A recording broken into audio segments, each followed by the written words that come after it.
See. Check. Check. Yes. Hello. Three on, the mics get turned on and off. Leave three on the mic. Yeah.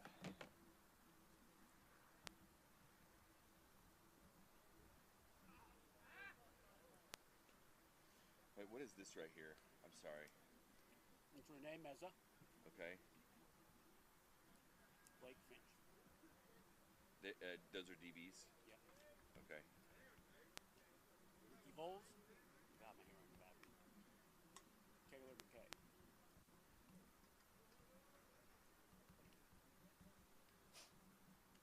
Okay. Hey, man. These are the people that are actually skill positions. Yes. I think I have another one of these. If you want to hear it, kind of.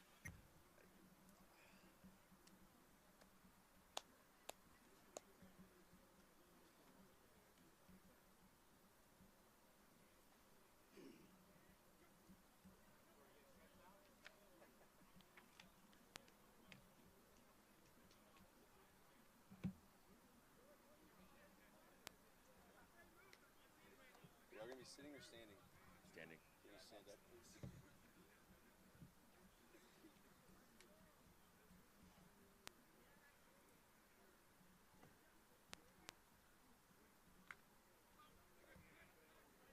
Okay. Sorry. You're right here.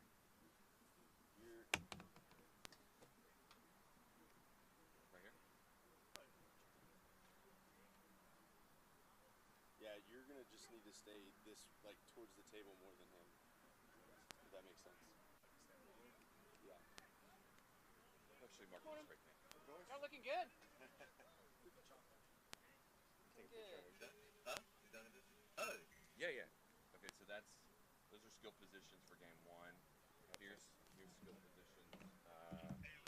Hey, do you have video? Sorry, let me check reels. Actually working on this. Yes, I do. Can you plug that in? Power. Did you say power? Yeah. White is west, blue is irrelevant. Power. The north. The Yankees. What just happened? Did my video just go dark? Oh, okay. Game 2. 11 o'clock kickoff. Where's the guitar player at, man? He's sick. Aw, man, that's what told me, man. COVID's real. I would have. Okay, she's back. You could have done it? We were looking for people. I got my trumpet at the house, man, for real. Do you? That's what he told me, man. Okay, we'll know for next year. So we have a high school kid coming to sing. Speaking of, they should be here soon. National anthem? Bro. Just turn on the A-cam. No, Oh, yeah. Do you? Yeah, man. Dude, I was in salsa band.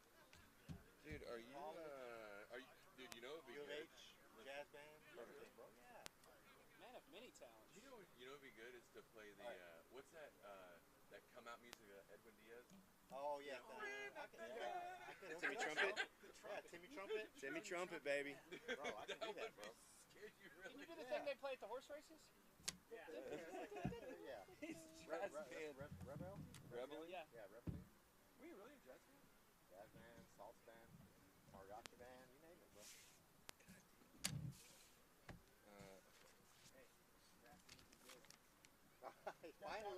Finally got the seed down. I put mine down Wednesday. Oh, did you? Rain in the ton. Yeah. Did it wash off? Oh, you did a little rye? The rice seed. Yeah. It'll soak it. I'm like, It greens it up quick. Yeah, it does. it's not even appropriate house that is. Yeah. The only time of year my grass is green. Put down the rye. The rye. I got the 50-pound It's a nice cheap fix. Stop watering. You stopped. Yeah. Water's expensive in the hood, man. Oh man, don't even My bill talk was to like me about water. $400 one month. Mine's I've 800. had 800. Yeah. I got $400's not bad. 890. Oh, I quit 400 water a long is time fine. ago. My kids just like take long showers. It's $400. It's for freaking showering. Blaine's not a teenager yet, man. What's he No, doing? but Hadley does, man. We have to limit her. We're like 15 minutes. She'll be up there for 45 minutes showering. Oh, that's What are you doing in boys there? in middle school. We've Hormones. we need to save this really good gas water for the podcast. Yeah. Talking about water bills. Okay, here's yours. Okay, I've pasted both of these down. You got this and this. So what we're gonna do? Wow, your pregame preparation is on point. We're gonna do what we'll do is be able to throw it to you at various randomly. Okay. And if you want to talk to them, I mean, just or you can just make stuff up. That's what real sideline reporters do. Yeah. So that Yeah. apparently, Thanks, Troy Aikman. I think the opening line. That dude ain't that smart. Come on. He The does it. opening line of every He does it for 3 hours. sideline has to be, as usual, sideline reeks it. Icy hot beer. That's good. okay, so 10 minutes. So in 10 minutes, we're going to make an announcement, start wrapping their warm-ups. 8 minutes, we're going to have them gather here at the front of the booth. Then Cooper's kid is going to do the sportsmanship, Clint Harrington's prayer, and then I don't know who's going to do the I don't know who's going to do the anthem. Are we doing it? Are we just doing it on your phone? I'm sorry, Is that his name? I don't know. No, I think it was like Chris or something. Stone's not playing the guitar, No, he's sick. so we're just gonna do the. Christopher. No, wait. Let me check. Did you write up search? I don't need to take a peek. Oh, yeah. What's that? Oh, Find a tree. I think you just go there. Find a tree. Find a tree. No, it's just fine. Yeah, just find a tree. That's just gonna be. We usually go like, back there. Hey, what was Cooper's What's the boy's name? daughter's name? Emily Cooper. Oh, yeah. The guy who's supposed to be doing the anthem, his name is Michael Dice. D-I-S. Acapella? Is he a kid? Who, Jack He's singing? in the Stratford choir. Oh, cool. Yeah. If he shows up. Is he? What He you got, plans man? to sing for both games. Yeah. Okay. And he's not somebody's kid like I heard. No. Is it? It wasn't his son, yes. Okay, hold on. Let me. Why? Okay. All right. Thank you. What's that?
All right. Hey, both the North and the West, if y'all can start wrapping it up here. We're right at 9 minutes and counting down. We're going to be gathering at the 40-yard line right in front of the announcer's booth here shortly. So please wrap things up. Thank you.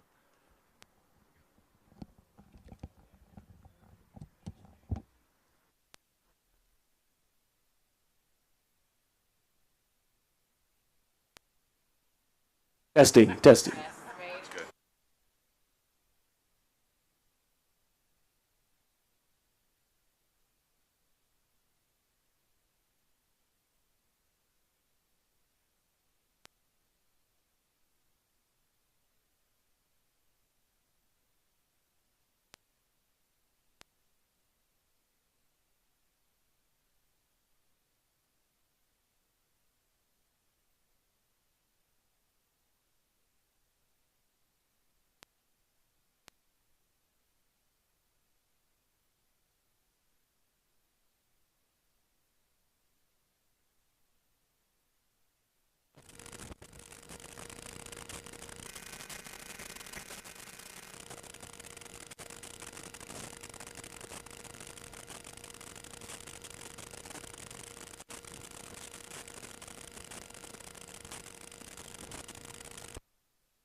Okay.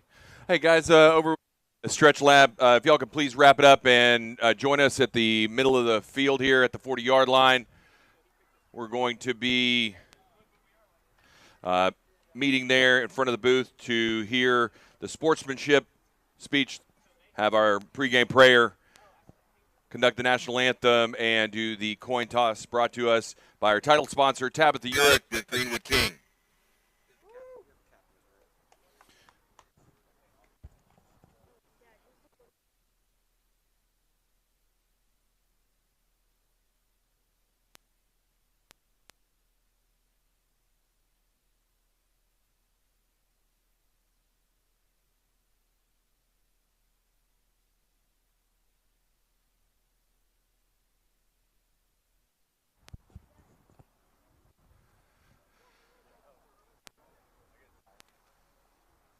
All right.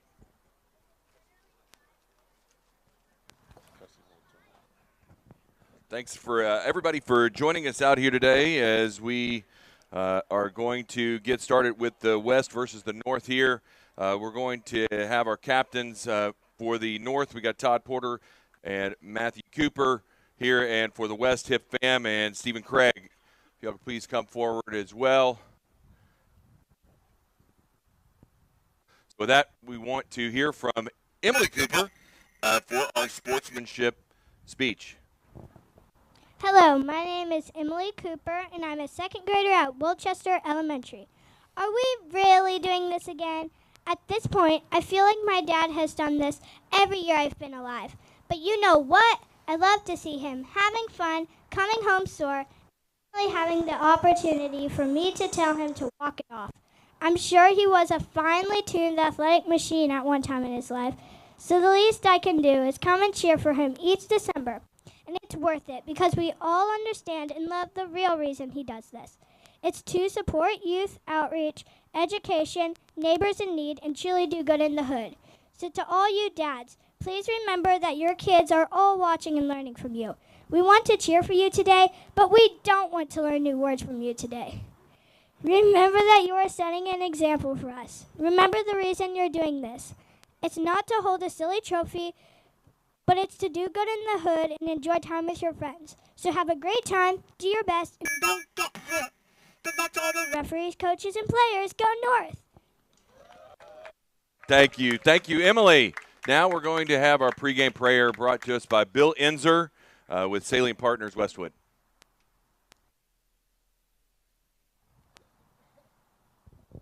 All right, can we bow our heads? Sovereign God, we thank you for this day. We thank you for this beautiful weather and the rain clearing out. Lord, we just ask that your hands be over the safety of everyone in this game. Look over the players, the refs, the fans on the sideline, everyone else out here. Just bring everyone home safely after the game today. We are thankful for this neighborhood, Lord. We're thankful for the people here, the giving heart and activities like this that bring us together. We're truly blessed and thankful for this opportunity to come together, have a wonderful day in a game. We just once again ask for the safety of all the players. Father God, thank you for this day. Thank you for this time. In your name we pray. Amen. Thank you. Thank you, Bill. Now we are going to have our national anthem sung by Michael Deese, a senior at Stratford and part of the Stratford Choir. Thank you, Michael. Take it away.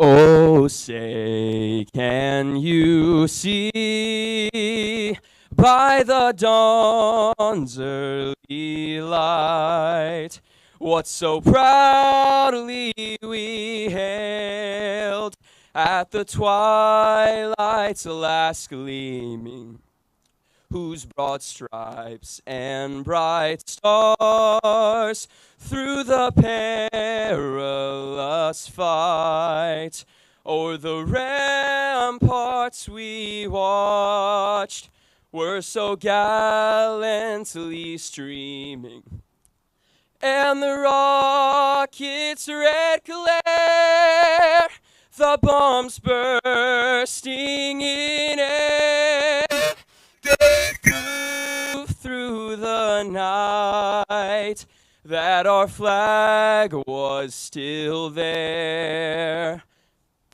Oh, say, does that star-spangled banner yet wave o'er the land of the free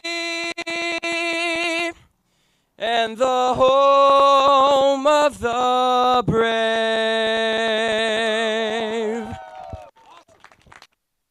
Great job. Thank you so much, Michael. All right, finally, now we're having the coin toss again. If we could have Todd Porter, Matt Cooper for the North, Hip Fam, Stephen Craig for the West, joining Tabitha Urick with Green King at midfield. Testing.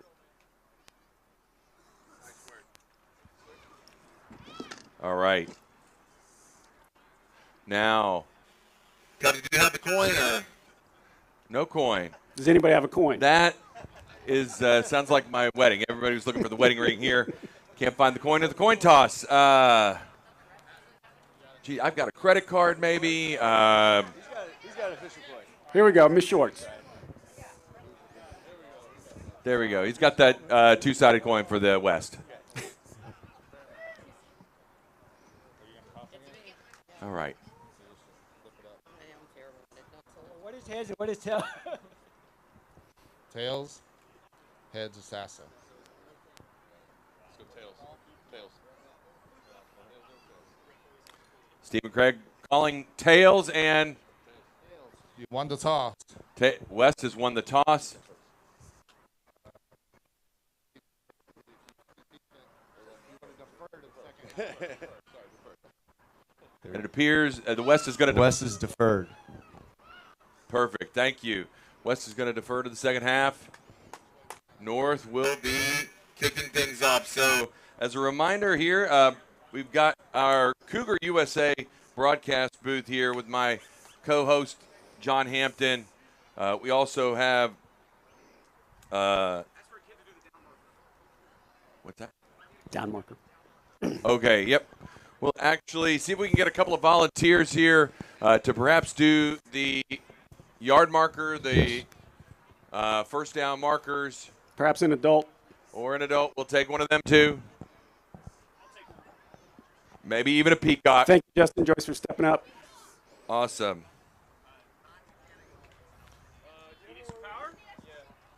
All right, we have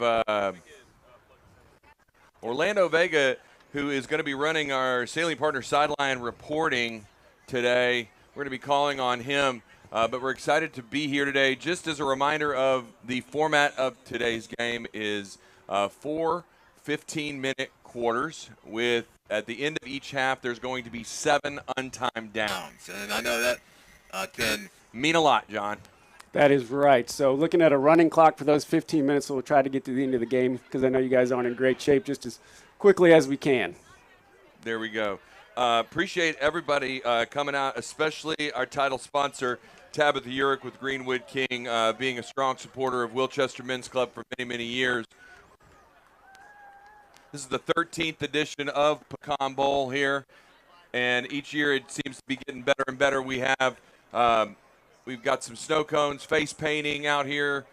We have some representatives from Frost Bank who are going to be sponsoring our timeouts, as well as Stretch Labs, who are going to be there with their stretching tables. Thank you guys for being here. We can see who can grab that. There we go. Yep, I think so.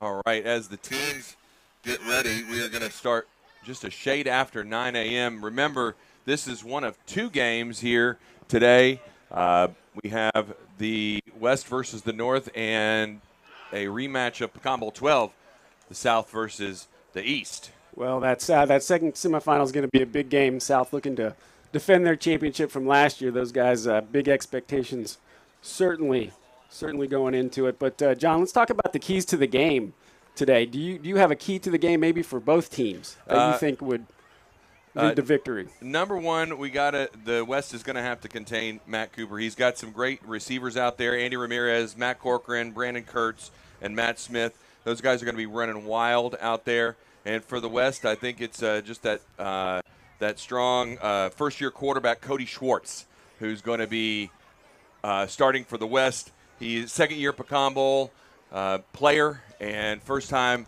taking the snaps. Well, the West, we got Cody Schwartz back there, quarterback. Lovable losers out there. They've had a tough go of it for many years now, but they keep coming out. They keep giving it 110%. Winning a game, I think, back in the pre-COVID era, 2016, 2017, out here at Pecan Bowl. I didn't even think they called it the Pecan Bowl back then. It was just some guys getting out here, getting dirty. That was the heyday of the East when we're talking about the teen years, John, when they were winning 6-7 championships in a row. That's certainly fallen off here in the last couple years, but they're looking to get it back together.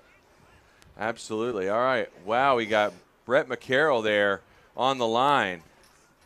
I'm surprised he's not in a wheelchair by now. This is his maybe 13th Pecan Bowl. Run BMC all the way from Lufkin, Texas, the pride of East Texas. All right, we're getting it. Man in motion, Corcoran. Uh-oh, gets the handoff. Corcoran coming up the near side. He's in full speed, and Renee Meza pulling the flag there. Nice run by Corcoran, number 8, coming around the corner. He's the Swiss Army knife. This North offense, He does it all. Just a little bit of the receiving, the running. He's all over it. Absolutely. It was 3 yards in a cloud of dust right there. Great way to start off for the North. All right, 2 receivers to the near side. Moving forward, I think we'll call. Cooper in the shotgun, looking for his receivers, scrambling, tiptoeing, gets his man just short of the 40-yard line, I think. Oh, no, it is going to be called as a first down there. That is a Wright Asphalt Products first down, brought to you by Doug Goodson. Tight coverage there by Thomas Calkins in the secondary. They're really coming out, both teams coming out gunning with some high-energy offense.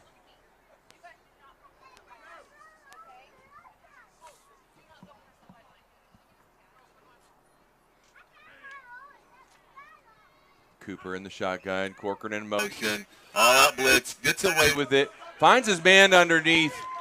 Uh-oh, Penland, stutter steps, still on his feet. Runs into a brick wall there. The north side finding the offensive lineman there on the little screen. Nice job. That is you want to talk about keys to the game. It seems like the teams that can find those little outlet passes, those little dinks and dumps, can really make some progress here. Well, yeah, I think the key to the game, John, is, when you look at the scoreboard at the end of it, do you have more points than your opponent? And that is true. That is all right. Now, Cooper in the shotgun. Corcoran goes in motion again to the near side. Takes the snap. Uh-oh. Gets away with it. Oh! Just a little short there for Matt Corcoran again. Tight coverage there by Clark Needham, number 40 out of Corpus Christi, Texas. Wasn't going to be much yardage there to be had anyway with the catch by Corky.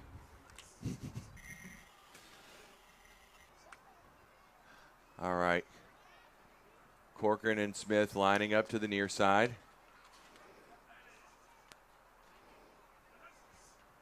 Cooper has been calling his number quite a bit. Finds him again, crossing route there, and just short of the goal line there, John Boy. Blake Finch out of Midland, Texas, the very nice flagpole. No yardage after the catch here. That is going to be another Stuart Title completion there. Stuart Title and Grant Buttram there, strong supporters of Pecan Bowl. I think Cooper might be 3 of 4 at this point. Cooper is out there 4 dealing. 5. All right. Changing up the formation for Matt Cooper. And the pistol set. Scrambling, looking for his man. I think he's going to tuck it and run. Trying to take it himself. Still inside the Hicks-Davis win red zone. That was a heck of a rush by Hip Fam, number 0. The linebacker for the west side. Hip Fam is like a fine wine. He just keeps getting older keeps getting better with age. They call him Quick Lightning out there on the field. He is that for sure. So I think it is going to bring up third down. Fourth down, pardon me. Got to make it in here. Cooper looking for his man. Scrambling to the near side. Lets it go. And almost an interception there. Tell you what, Blake Finch, number 82, making a couple of plays out there. Big impact in the secondary. As you know, no field goals here in Pecan Bowl, so you're going for it on fourth down. Man, let me tell you, checking the Springworks game clock, we are about midway. They ate up a lot of time on that, and about midway through the first quarter. First quarter brought to us by Curtin Insurance. Nathan Curtin there for all your home and auto needs. Absolutely. All right, West is going to go on offense, and Cody Schwartz makes the completion to David Adame. And Grant Gooden pulls that flag. Nice little spin move by that Adame. Absolutely. Another completion, a Stuart Title completion, and David Adame there getting back to the huddle. Cody Schwartz looking comfortable on that first snap.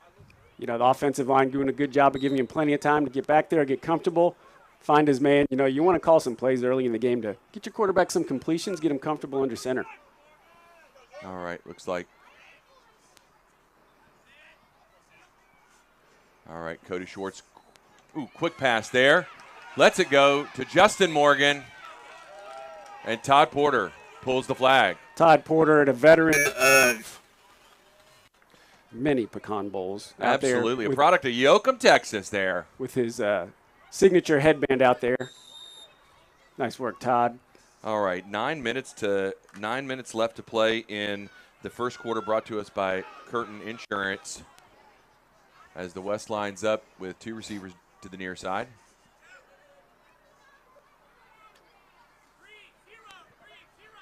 Cody Schwartz calling his play out. Got a quick release there. Oh! Almost 6 the other way, though. Didn't see that defender coming in, did he, I John? tell you what, when it's second and short, you got a chance to throw it down the field, maybe take a little chance. They went with the conservative play trying to get the first, but still almost picked off over there. My goodness. Another great headband out there in the secondary for the north side.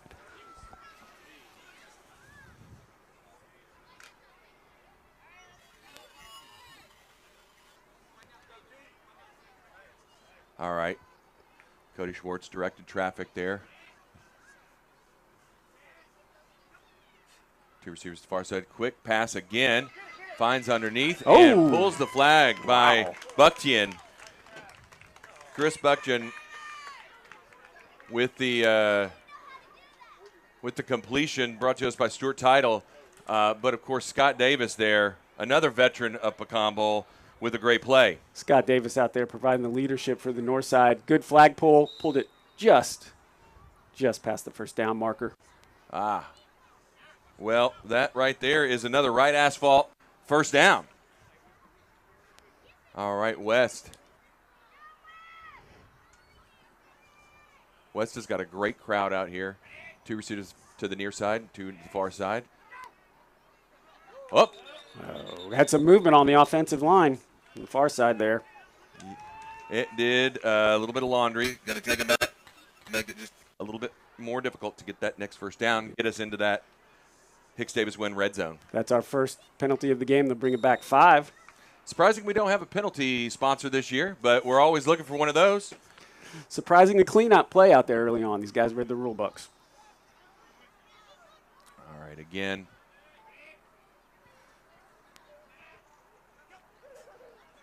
All right, Schwartz again. Oh, with a little shovel pass. Uh-oh. West Finch. Oh, blue hat. Oh, blue hat. Walker Agnew, the Ole Miss graduate. Are you sure he graduated? Is that a 2 or a 4 year school there?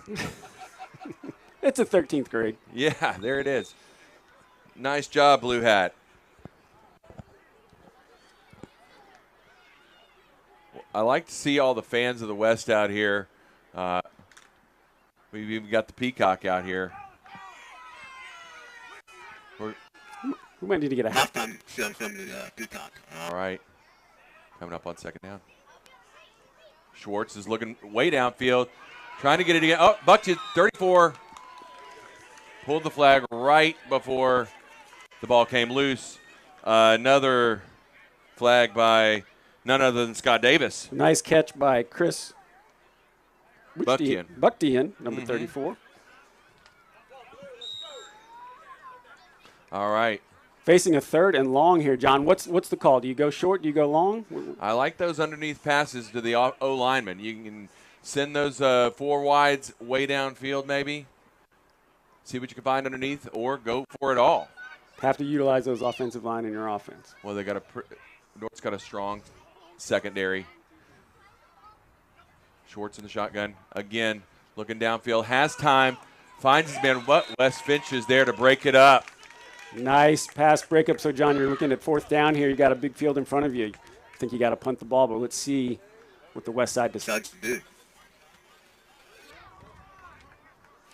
Thanks, everybody out here for supporting these 2 teams. These guys have had a lot of work and have done a great job out here. As we line up, we're going to kick it over to Orlando Vega for a Sailing Partners sideline report. Orlando? Hey, guys. Talked to North coach Doug Goodson, He likes the team. They are experienced. As you can tell, that defense on the big stop, 4th and long. And now Tim with the kick. Tim Zacharias way With the deep. bomb kick. End over end kick. And that is going to go to the back of the end zone. Into the end zone. Tim Back to you, John. Tim Zacharias utilizing those Australian football skills out of his. Put it into the end zone. Zacharias, quite the Australian last name, I think. Maybe New Zealand. Orlando, as a former player here, I knew you played for the West for a while here. How do you feel these guys are prepared? Guys, as Coach Anzer is talking to them right now. 1 second. All right, here we go. He Back. is, Matt he Cooper. is chewing them Corcoran out right now, guys. Uh-oh, Back to you. finds underneath. Oh, with a little chicanery. Oh, man. In all of my years of watching football, John, I don't know that I've ever seen a designed double lateral. That was really nice. They're going to have to add that to the North playbook as we've not seen that one come out. That was really something else. Very creative. All right, and enough. Oh, not quite enough for that first down. North seems to be pulling out all the stops with Coach David Sarkeesian over there. Looks good. Taking a break from his time with the Rummel Creek Powder Puff football team to come join us here on the North. Matt Cooper steps back, looks downfield, just tries to get rid of it. And incomplete. Well, John, about 2.5 minutes left here in the first quarter on our SPJST Lodge 88 bingo sponsor. Both teams kind of feeling each other out here. Good offense and good defense. Nice balance. Brandon Kurtz just out of the reach on that last play. Matt Cooper's looking really comfortable back there. I think the west side offense or defensive line needs to step it up. Matt Cooper up. A little bit of motion. Yeah, I'm glad you know what those signals mean, John. Looks like a penalty on the North. Today, actually, for those of you who are not able to make it, we have a live stream service brought to us by Alliance Residential Company. We have quite the setup on the far side of the field there by the players. If you have friends and family who can't make it, you can find this broadcast live on the YouTube channel. All right, here we go. Cooper in the shotgun again. Corcoran in motion. And there's the handoff. Oh, man. Bam got pancaked there, but we had... I believe that was the first designed run of the day. Well, it flag certainly pulled by was. number 7. Mr. Voles out there. Ricky Voles. First time calling his name, but he really attacked that. Very nice. Stopped him short of the first down. Big play.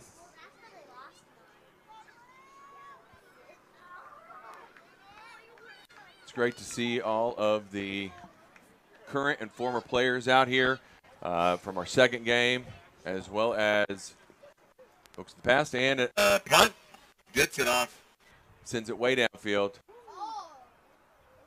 And Rene Meza stops it. As a reminder, the ball is placed where it is touched. You want to try to get it as close to that first down marker as you can.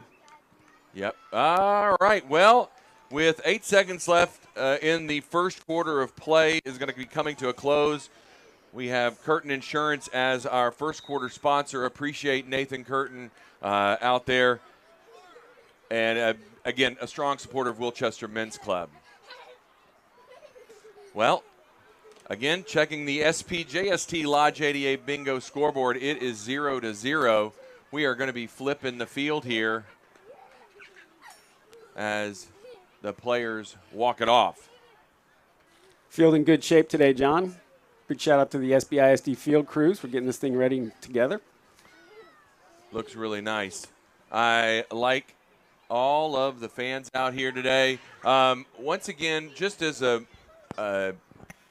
safety moment. We want to make sure all of the kids, all of the parents stay behind the white line here on the sidelines. These guys are moving fast and furious, and we certainly don't want anybody to get hurt on or off the field.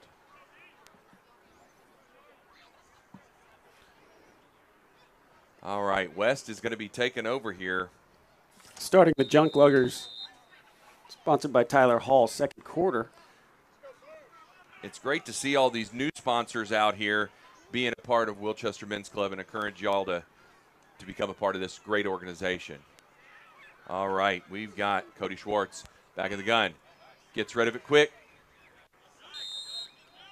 All right. Morgan hit that triangle button to try to jump over his player there. Didn't quite have any bunnies in the feet there, but definitely hopped over that white line.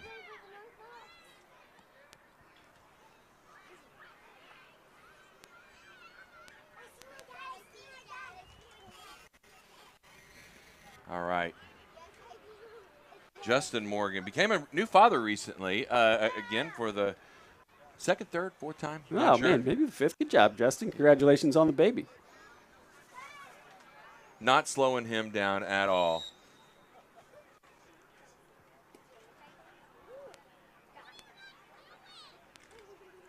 Is there a play clock out here, John? Yeah, we're at 13 minutes, right at 14 on the near far side of the field. All right, Cody Schwartz. We got Justin Morgan in motion. Uh-oh, scrambling. Stutter steps. A couple players go down. That's a lot of beef over there. That's Scott Davis with the flagpole. A little bit of contact, but nothing. I think incidental contact. I don't think any ill intentions there, John. Nope.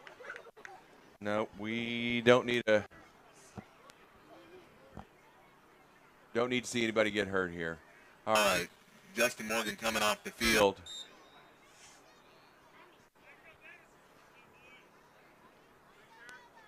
And seeing if we have, all right, checking second down here and about 6 to go.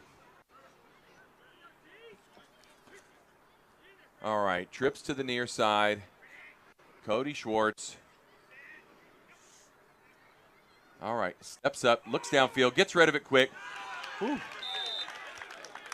All right, that's Towsley right there. Doug Towsley. Nice completion by Cody Schwartz. Oh, no completion. Oh, Towsley. Oh, he's going to give you the oh-ho, man. He's going to give you the look there. My bad, Towsley. All right, that's going to bring up third down. Third down at about 6 to go. As the West is going to have to dig deep in the playbook to try to convert this one. A little bit too far to be in fourth down territory, but still looking good. All right, receivers. 2 receivers to the far side. Tries to draw, and he did draw his man off. 2 men. That was one of those everybody but the center moved. Great discipline by the West Side offensive line there to stay still and draw him off.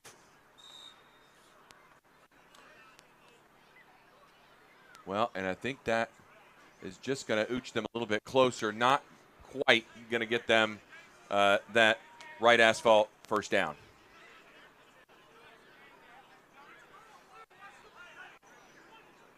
All right, here we go. Got 2 receivers to the far side. Cody Schwartz. Been barking it all day. Almost misses the snap. Little dump pass. And stuck out the football, but did Stephen Craig. Did he have enough? Not quite. Says Austin Sacco, as is the official. And it's going to be a 4th down and short here, John. Ooh, Short just kind of threw that one over the line, a little bit of a prayer, but a nice catch and just short. I know. It does look like they're going to go for it. All right, going for it here on 4th down. The West getting aggressive. Absolutely, I like it. Stephen Craig, Alvarado, Texas, hailing from Alvarado, Texas, just couldn't quite get it over the line. But he is, the West is going to line up again here. Got some new receivers here. One to the near side, two to the far side. Got David Adame back in. Cody Schwartz from the shotgun. Looks for his Looks like man. he's going to run for it. Just dumps number it out. 1.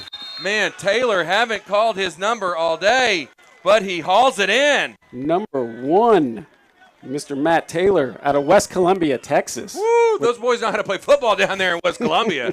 That is a key First down, the first year pecan bowl player. Nice. I love it. Matty Ice. That nickname rings true. All right. That was enough for a right asphalt first down and about halfway there. Probably line to gain, about 8 yards. Schwartz is going to take it from the changing up the play at the line there. Schwartz, look down his 2 receivers. Ball was tipped at the line, and Towsley got a hand on it, wasn't quite ready to haul it in.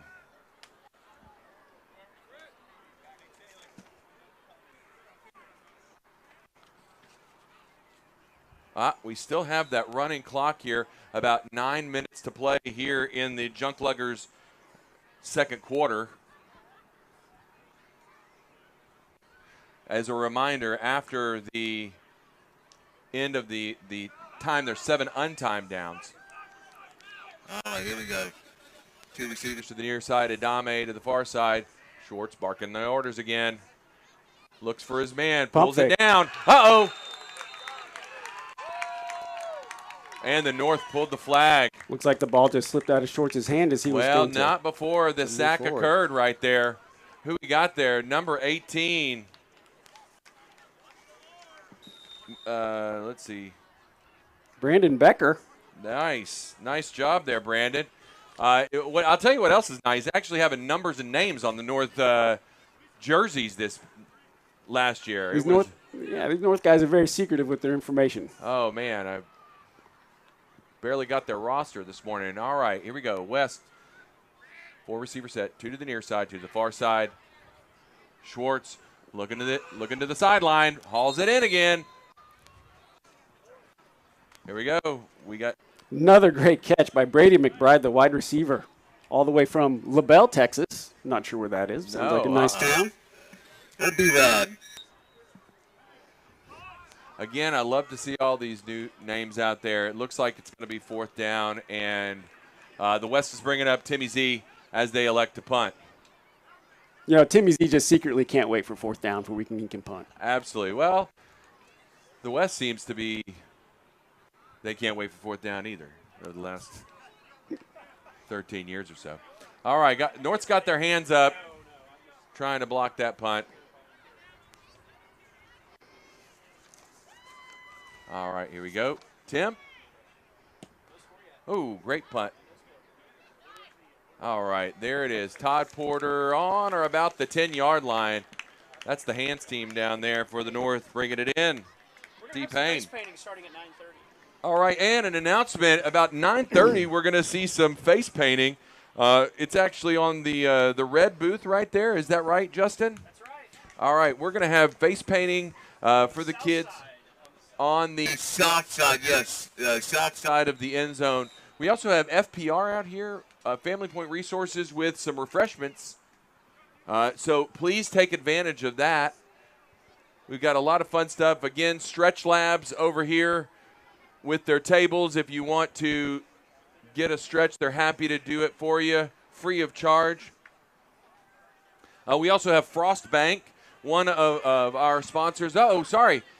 Whoa, Andy Ramirez with the circus catch. Andy Ramirez climbs the ladder. Number 42, David Miller on the coverage. You know, let's just take a minute to recognize David. He's an 8-year veteran of the West Side, a real glutton for punishment, but really giving it his all out there in the secondary. Absolutely. Uh-oh, it looks like there's some laundry and a hold, which is going to bring it back, and erase what was an incredible football play. Well, you know, Andy Ramirez is the second leading receiver in Pecan Bowl history, and you can see why there. Absolutely. Cooper just threw it up, and Andy. They have such great communication. Such magic. I would call him the Randy Moss of Wilchester at this point. All right. North digging deep in the playbook. Uh-oh. Here we go. We got a timeout here. Timeout courtesy of Frostbank for all your banking needs. Come see those guys. I think we have Robert May out there. Got some bottles of water, and he is they're happy to talk to you, happy to assist you. Big thanks. Big thank you. All right, score. Still a low-scoring game with a check of the SPJST Lodge 88 bingo scoreboard. 0-0. Quite the defensive battle. It seems like they've been making plays out there, but just bringing them together, John, it doesn't seem like it's been firing. You just haven't seen a lot of plays strung together well. You know, you got a couple here and there, and then the drive stalls out, a punt, start over again. I think we can see a breakthrough here at the end of the second quarter and into the second half as the offenses start to gel just a little bit better. Absolutely. What I like to see, guys, is I like to see tackle in the Peacock. That's very good. Very good work. Good morning, everybody. Here with us, my lovely wife in the Cougar USA broadcast booth. All right, play resumes with 5:24 left in the second quarter. Cooper in the shotgun. 22 in motion. Looks like it again. He is running downfield and pulled the flag right before the first down. That was number 22, on the north. Matt Smith from Corpus Christi, Texas. He likes to be called Smitty. Nice. I like that. I like that a lot. And there for the West, I think that was, again, Clark Needham. Needham all over it. All right, here we go. Two receivers to the near side. Corcoran in motion. Matt Cooper calls the ball, looks downfield, finds a man underneath. BMC. Brett McCarroll, number 69. Northside staying with only 3 offensive linemen in there, putting a lot of receivers out there, a lot of options for Cooper to find. McCarroll's second reception of the game today, more than he's had in the last 10 Pecan Bowls, I think. Looking very solid. It was enough for a Right Asphalt Products first down.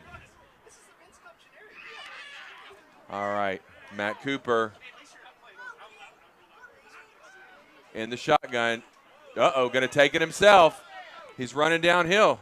Whoa. And pulled the flag with about 4-yard pickup. Ricky Voles there with the flag. Little contact there going toward the sideline. Cooper not real happy about it. No, he's gonna talk, plead his case, as they say. Yes, he is. You know, it's just a shame with these staunch defensive performances that we haven't been able to mention the Hicks-Davis win red zone. No, we have not. Only once. I encourage you guys to take a look at Hicks-Davis win. Great attorneys there. You can. Thank you to Scott Davis. Thank you to Scott Davis. That's true. All right. Matt Cooper there in the shotgun.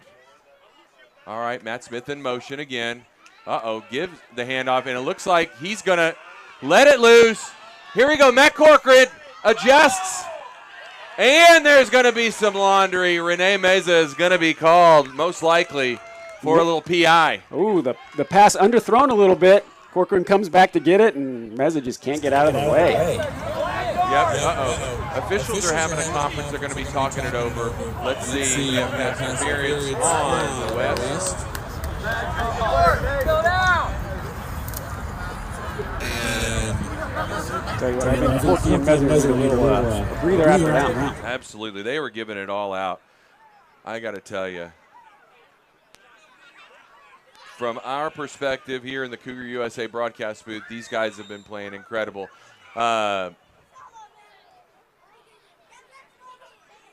North is, again, looking off to see if they can start things going at the end of the first half. On first down here, Cooper in the shotgun, Corcoran in motion. Cooper gets it ready quick, underneath, number 21. He's rumbling and stumbling and bumbling, and that is old That is Austin Luck from Austin, Texas. There we go. Awesome. Speaking of luck, about 11 o'clock, hope to see those horns have some luck here. There we go. All right. Gets out of the huddle quick. They seem to be looking at their time. One try to get to the end of the half is Cooper in the north. Working on the near side. Gets it out. Cooper looking way downfield, but finds his man underneath. And that was Brandon Kurtz there for the reception. And that was good. That was a great Stewart title completion there. And it's going to bring up second down, John Boy. Second and short. So if you're the north side, you look to take a shot into the end zone here. I mean, it looks we got to see some points on the board. Hopefully, that's the way this is. Things going to turn out for the North. They need that second ring. All right, Cooper in the shotgun with a little pressure, but finds his man, and that. Hip fam pulls the flag just for good measure. First down. Oh, okay. That was first untimed down. Okay, got it. All right. Oh, sorry. We got about 20 seconds to play here. 20 seconds on the clock here for the North. Cooper trying to rally his troops, get them going. All right, Matt Corcoran in motion. Cooper from the shotgun. Little high snap, but lets it loose. Oh, 21. The long arm of the law brings it down there. What a catch. Austin Luck. Austin Luck, number 21, went up and grabbed it with his left hand. You know, he could grab it with his left or his right. He's amphibious.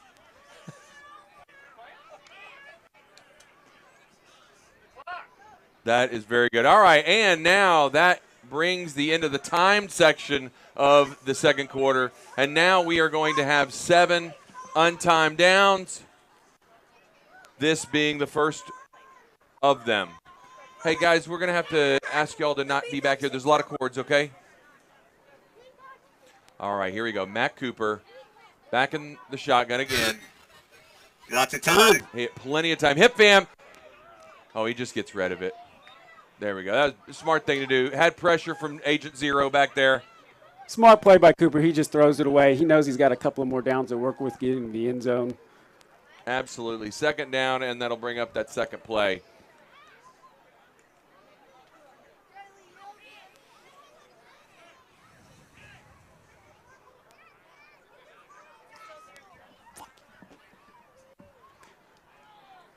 Checking into the game, the veteran, number 17, Elliott Wall. Oh, man. Which side is he playing for? Is he going to be on the west or the north? Well, at this point, he's played for pretty much every Pecan Bowl team, I believe. All right. Here we go, Cooper. From the shotgun. Takes the snap. Looking for Wall, but uh-oh. Goes to the other side of the field. Quick pressure by doesn't quite find his man, John. Number 9, Goodson. Breaks through quickly, forcing the pressure on Cooper to get it away and forcing the incompletion. All right, and this is going to bring up fourth down.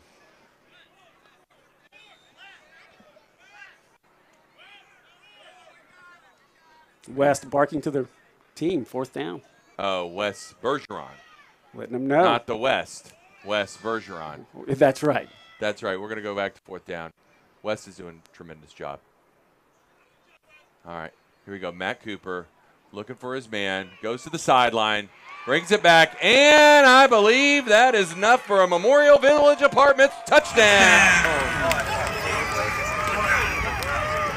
Number 11, Nate Finland with the catch. You know, there was a lot of traffic in that end zone. Cooper just picked him out and put it right on the spot. 6 points. Man, I got to tell you, Nate Penland, a third-year player out of San Antonio, has been playing most of the offensive line, and that's what I was mentioning earlier, being able to get those O-linemen involved for those underneath passes, John. It's all about the balance. You got to get everybody involved. Oh, man. You know what we haven't heard from is Orlando Vega, our salient sideline reporter here in a while. Orlando, how are things looking over there? Guys, after this North touchdown, the North is pretty fired up. They got to hold them, though. We got 2 more plays left. Got to hold them. All right, this after touchdown conversion will not count against the plays. Matt Cooper, a little bunch formation there. Cooper from the shotgun, heavy pressure, gets rid of it, and just got rid of it. All right.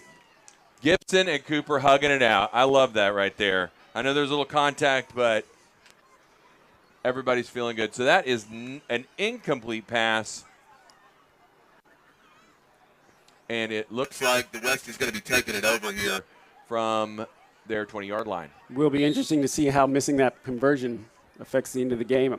Yes, so a check of the SPJSD Lodge 88 bingo scoreboard. It is 6-0 North. I got to tell you here, as we come up to the end of this Junk Luggers second quarter, I may need to dig deep into the cooler here and see what can be found there. Some big pressure here on the north side secondary to keep everything in front of them. You know they're going to be throwing it down the field. I think we got seeing if they're going to 6 be plays. Playing that prevent defense. 6 plays left. You know what the prevent defense prevents. Todd Porter, the quarterback of the secondary out there, keeping everything in front of him. All right, Schwartz. Quick throw. Bounces it into David Adame. Oh, look at what I found. There we go. Not the start that the north side wanted. Oh, man, taste of the Rockies here in the Cougar USA broadcast booth. Appreciate everybody out here today as the crowd continues to grow. Again, as a reminder, this is the first of 2 games that are going to be played today. After the end of Game 1, we are going to have a check presentation to 2 of our giving partners. All right, as play resumes, we got 2 receivers to the far side. Schwartz in the shotgun, rolling to his left with a little dump pass over his head. Number 19, Taylor, couldn't pull it in. Looking for number 19, Taylor. Couldn't bring it in, like you said. Dove for the ball, great effort. Couldn't quite make it happen. Taylor, again, hailing from West Columbia, Texas, a first-year man. CT, as they call him, super creative. All right, just a couple of more plays here. This is 3 more plays. All right, we are on play 6. Man, coming up on halftime Very, very soon here. We're going to have to try to see some things maybe downfield or see if they can break off a run. You know, at this point, if you're the West, you probably just don't want to give the ball up, John. Absolutely. All right, Schwartz in the shotgun, looking, rolling to the far side, lets it go. A wing and a prayer. David Adame underneath. Todd Porter bring it in, and he was just out of bounds. Offensive line play getting a little physical out there, John. Yes, it was. I'm not quite ready to call it chippy yet, but certainly a lot of effort. You know, there's a lot of animosity between the West and North players. All right, Todd Porter playing center field like he was a Yoakum Bulldog. All right, this is the last play of the half here, John Boy. Going to have to try to let it rip. You just got to send your guys out. Absolutely. Throw it as far as you can. You might even want to bring in another quarterback if you got somebody with a big arm on the team. Get them out there, fling it. Oh. All right, we got a timeout brought to us by Frostbank.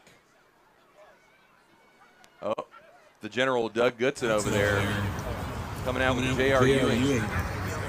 Get up strong this morning.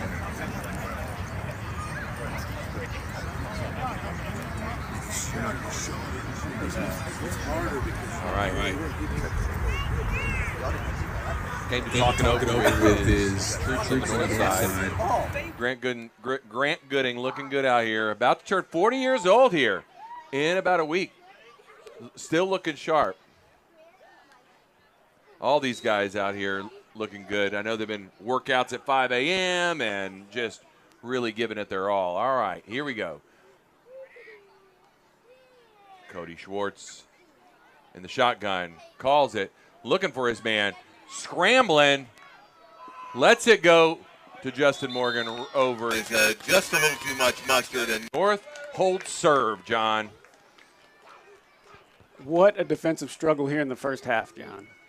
Absolutely. All right, well, as the first half comes to a close here, checking the SPJST Lodge 88 bingo scoreboard, it is 6-0. The North ahead of the West. As a reminder, again, this is one of 2 games today. The second being East versus South, a rematch of the Combo 12. We have stretch labs over here. Some guys getting stretched out. I encourage you guys to take advantage of the team being out there. Also, we have face painting here. We have frostbank with some water. We also have some FPR goodies. Where's John? Oh, hey, Orlando. Looks like you got Coach out there. Hey, John, I got Coach Bum Goodson here. What are the keys for the second half? Play fast. Play smart. You heard it here first, guys. Coach Bum Goodson, play fast, play hard. That's going to end up on a T-shirt here. I feel pretty soon here. Guys, look at this outfit, guys. It's sharp. Amazing. It's got the assistant coach Yellowstone look going on. Guys, well, I saw. Guys, we got a good game. Look for the North to try to stop the West on the second half. Back to you, John. Yeah.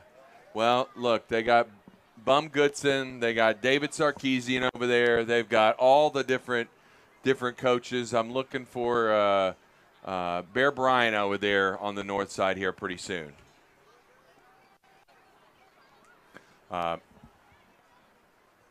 Orlando, I mean, again, as a player, as a former player on the West, what do you've been in this situation before, no doubt, as a 13-time semifinalist. 5-time Pro Bowler, Vega Island at cornerback. I can see the West. They're not stunned. They know what to do, guys. They've been here before. We haven't won before, but we know what it takes, guys. We've lost by last-second catch by Brett Hour. We've lost by 45 points. So we've seen it all, guys. But we know what to do. Maybe finding new ways to lose could be the goal today. I'll tell you what, guys. We're definitely winning in the uniforms today. And also the mascot department. I love the Peacock mascot. I feel like we need the Peacock to show up and show out. Maybe even take a lap on the sidelines here. I don't know where he went. But is he? Oh, there he is. He's on the track. The Peacock. John, it's they, them. They, them, okay? They, them, that's right. Thank you very much. 2023. They, them. Peacock is, I don't want to emasculate or anything, the Peacock. They, them is running over here. Or a brisk walk, a trot maybe. He's running at the speed of smell, I think. But he looks good.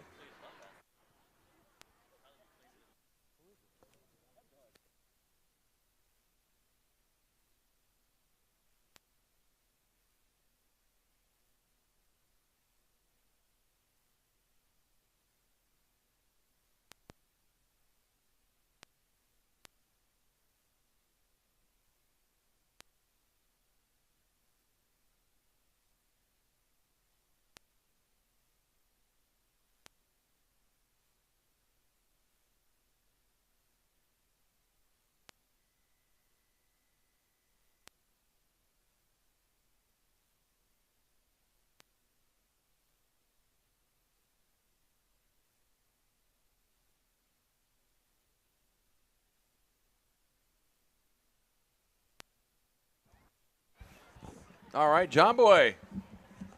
Back here for the second half of play. The Shepherd and Walton Employee Benefits third quarter about to start. Awesome. Thanks to Matt Worsham for being a strong Pecans Bowl Wilchester Men's Club supporter. All right. Schwartz, Cody Schwartz, known for his quick outs, gets it off to number 1 there. Number 1 for the Matt Taylor, Matty Ice. For the West Side, another catch. I believe that's at least 2 completions on the day. Receptions. Absolutely. Again, starting off strong with the Stewart title completion. And that is going to bring up a first down. Courtesy of Right Asphalt. Yeah, you really get a lot of mileage out of your sponsorship if you get the first down. All right, Cody Schwartz from the gun. Rolls to his right. Stutter steps. He's still on his feet. Rumbling and stumbling and bumbling. And number 37 for the North, Marshall Trainer. Marshall Trainer from San Antonio, Texas, the sheriff. Man, he is. He pulled that card quick. Out there pulling flags. First-year player knows his way around the field, knows what to do. And that's going to bring up third down. Third down. The West really wants to start strong here, John. I think it's critical you start this third quarter off with a solid drive, get into the red zone, get some points on the board, and relieve some pressure. All right, here we go. Cody from the shotgun. Oh. Tried to call the other team offsides. Unfortunately, he drew his own. No, I was distracted, John. I was looking the other way on that one. Oh, man.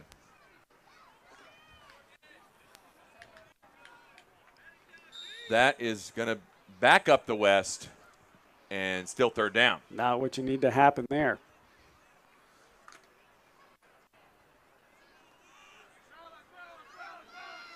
All right, Cody Schwartz with 2 receivers to the near side.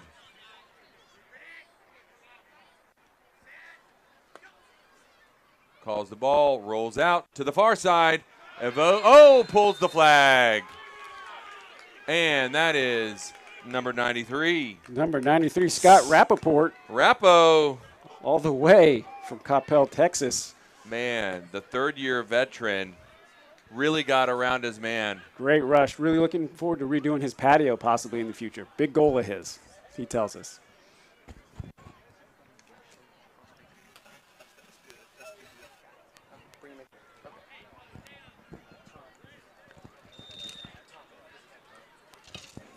All right. And it looks like, a really high punt. Fielded by Todd Porter. Tim getting quite the workout. That was probably the best punt in Pecan Bowl history. Absolutely. Did you see the spiral Tim put on that thing? Incredible. As the possession changes, as the possession arrow changes and check of the scoreboard there, not quite the scoreboard, the game clock, the Springworks game clock, it's 11:22 left in the third quarter.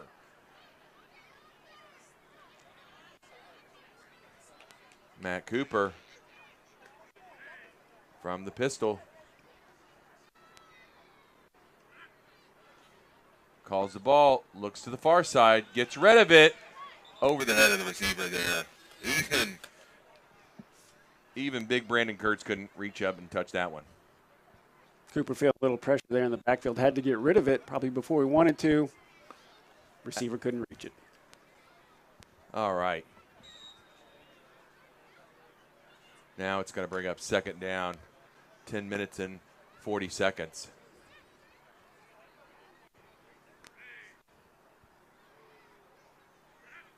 Matt Cooper calls the ball.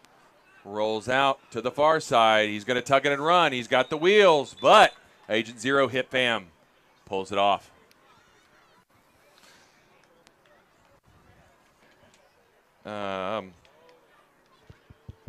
Let's see. John Boy, we are joined in the booth by none other than the Peacock here himself, the West Peacock. What's your name, bud? Joseph Paterka. Joseph, how you like, is this your first year as the Peacock? Yes. All right, I really want to see some Peacock moves from you here shortly. Maybe at the next change of possession, we can get some fly Peacocks fly going. Does that sound good? Yeah, sounds great. Awesome. Well, thanks so much, Joseph, for joining us. All right, let's see. Corcoran in motion. Cooper takes the snap, gets rid of it to Schwartz. Oh, no, that was not. That was 21. No, that was 21, Austin Luck. Austin Luck. That was very, very good. Hey, thanks, bud. Awesome. All right. And just as a quick reminder, if you guys find anything, know that there was a piece of jewelry, a cross found out there or lost in the field there. Just go ahead and bring it here to the broadcast booth brought to you by Cougar USA. All right. Cooper takes the snap, looking downfield, sidestep with the pressure, gets it off to Corcoran. Stewart title completion there, John Boy. That almost looked like a real football play out there. Sam came around the side, put the pressure on Cooper. He found his receiver on the outside. Well, we don't want to get used to that.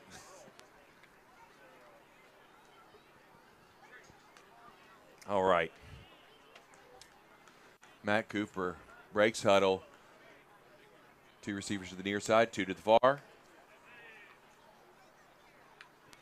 Corcoran in motion, coming here to the near side.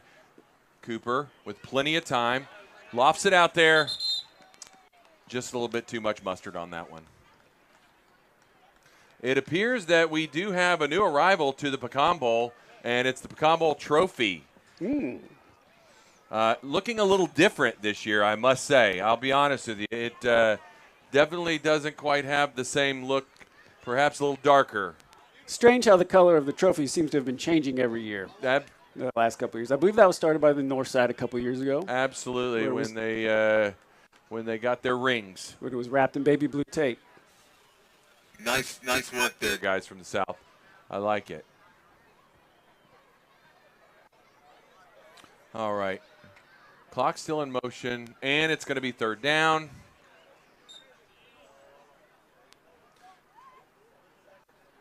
In a 6-0 game, this one is very, very close. North breaks huddle.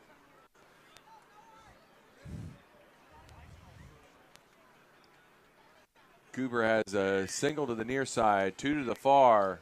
Corcoran going short, gets rid of it again to Austin Luck.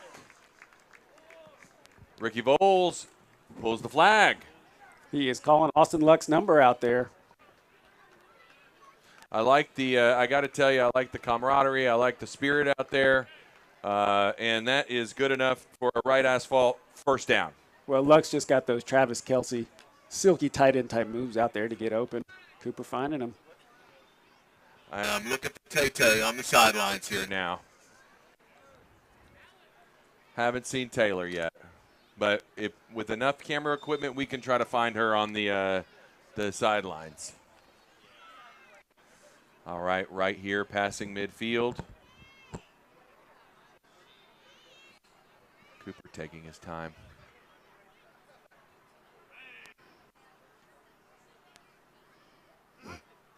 Calling the ball, high snap, rolls out, pulls it down, keeps going. He's got daylight. Brought down by number 18 just before the 1st down marker. Jared Stimson, the cornerback, a Houston native with the flagpole. Nice. Did you see him lay out there, John? That was a good one. He really gave it all. Absolutely. Matt Cooper, he just turned that corner, and he had a full head of steam straight down the sidelines. You know, Cooper's speed is often underrated. Absolutely. We all know about his arm. He's out there directing traffic with his legs as well. Yep. He is.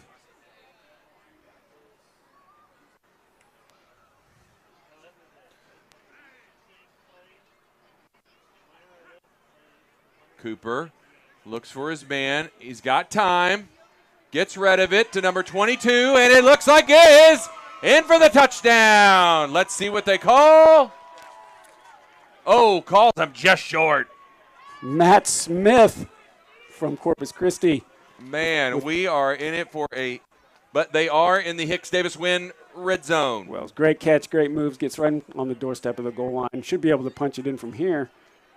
Well, I got to tell you, now we're going to need that West bend but don't break defense.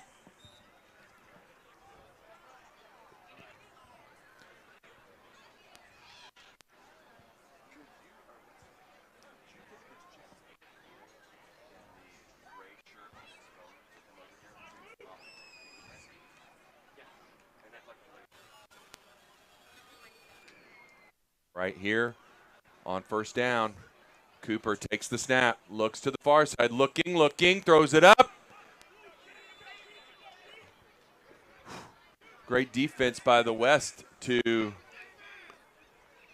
looks like get pressure on him. Cooper was just putting that in the corner, kind of throwing it away. Didn't want to turn the ball over. Knows he's got a couple downs to work with to get it into the end zone. Absolutely. A safe play right there, especially with 4 downs and only 2 yards to go. Hey, and actually, let's we've got our friends from SBEF, one of our giving partners here in the Cougar USA broadcast booth. Matt Cooper is surveying the field. 2 receivers to the near side of the bunch formation, gets it off, and it is steps over the end zone, number 84 for the North. Thomas Stenzel. Straight killer. From Houston, Texas. That is enough for Memorial Village Apartments touchdown. Here in the Cougar USA broadcast booth, and we're joined by Tom. Let's see if we can get that on. We got a hot mic. Tom DeBeck. Yeah, Tom DeBess. Tom DeBess, thank you so much for being out here today, Tom. This is a great cause. Wilchester Men's Club loves being a partner with SBEF. All right, Matt Cooper surveying the field, thinks he finds him, gets it in. Oh! And that is 24. Maybe, not quite sure who that was. Oh, I think that was Brandon Kurtz. Number 7, Ricky Voles in the secondary, almost had it. Deflected the ball. Great catch. Oh, man. So it though. is. Check of the SPJST Bingo Committee scoreboard. It's 13-0. The North leads the West. But again, Tom DeBess with SBEF. Could you tell the folks a little bit about what SBEF does? Well, sure. And thank you so much for having me here. It's a great morning for football. Spring Branch Education. Let y'all make that call. Adame. Deep. Almost. Couldn't quite bring it in. Through the skillet of Adame's hands. He had it. He was open. Could have been 6. Slipped right through. So the Spring Branch Education Foundation supports Spring Branch Independent School District, the students and the teachers in programs and scholarships. The Wilchester Men's Club has been an incredible partner for Spring Branch Education Foundation, funding scholarships, helping us fund programs that support Spring Branch Independent School District, which everyone knows is very important in this time. Absolutely. Schwartz heaves it downfield again. Adame, off his fingertips. He laid out there. Straight horizontal. He has been given it his go all there, John. Schwartz coming to the sideline, throwing across his body. Puts it about 40 yards downfield on the money. Adame just couldn't quite haul it in. Good effort, just couldn't quite finish. Man, going horizontal like that, even though the turf may be a little bit spongier with a little bit of rain we got yesterday, still couldn't feel good. All right, Adame going at it again. Schwartz from the shotgun, rolls to the far side, tucks it, runs, heaves it to 17, Stephen Craig. And after scrambling, Scott Davis with the flagpole, John. Heck of a play by Schwartz rolling out. I thought he was just going to go short, just get the first down, move the flags. Goes ahead and throws it. Throws it deep. A little downfield. I like it. And that brings up 4th down. Everybody getting right. Schwartz pulls back, takes a little bit off of it. Stephen Craig couldn't quite bring it down. Number 17. Man. Steven He had it. He had the first down. was ready to move the chains. Slipped out of his hands. Good defense, too. Defense was there to apply the pressure. I would say it's good news that wasn't on video, but as you can see, he's going to get to watch that one over and over again. All right, a change of possession as it goes to the north here in the Shepherd and Walton Employee Benefits third down, and we move to the Spencer Fane fourth quarter. Tom, well, we really appreciate you being here in the booth here. Hope you're going to be here for the check presentation this afternoon. Yes, I'll be here for the check presentation. I just want to express my thanks to the community. Thanks to Wilchester Men's Club. Thanks to you all for allowing me a few minutes to speak here today. You guys are doing a great job enjoying the day. Thank you so much. Yeah, thank you. Thank you. Please find Tom if you need to have any questions about here we go. Have any questions about SBEF and how you can get involved and what they can do for the community, please find Tom. He'll be here in midfield at the midway point. All right, here we go. The North taking over here, John Boy. What are we going to see?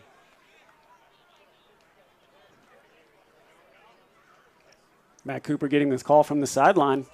Letting that clock wind.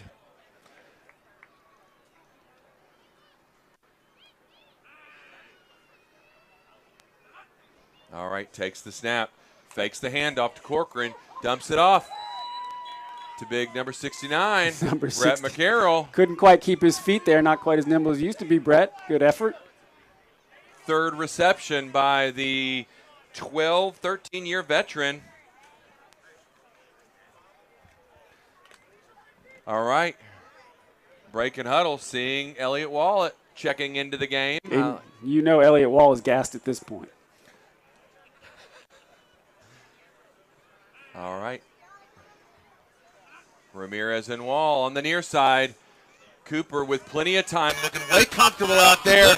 And Andy Ramirez tries to high step it into the end zone before he gets that touchdown. Memorial Village Apartments touchdown there, John Boy. Ramirez just slipped between the defenders in the secondary. Just such a savvy route runner. Veteran move. Don't be fooled by the looks. He's quite athletic. Guys, I want to thank again Alliance Residential Company for their support of the live stream event. If you have friends and family who can't make it out today, we've got the event being live streamed on the Wilchester Men's Club YouTube channel. You can find it. I'm sure your kids know how to work YouTube. It's and they can find it for you. All right, Cooper in the shotgun with the pressure from Hip Fam and broken up by David Miller, the veteran of the West Side, still out there. Getting it done. Nice pass breakup. And a quick check of the SPJST Lodge 88 bingo scoreboard. It's 19-0, the North.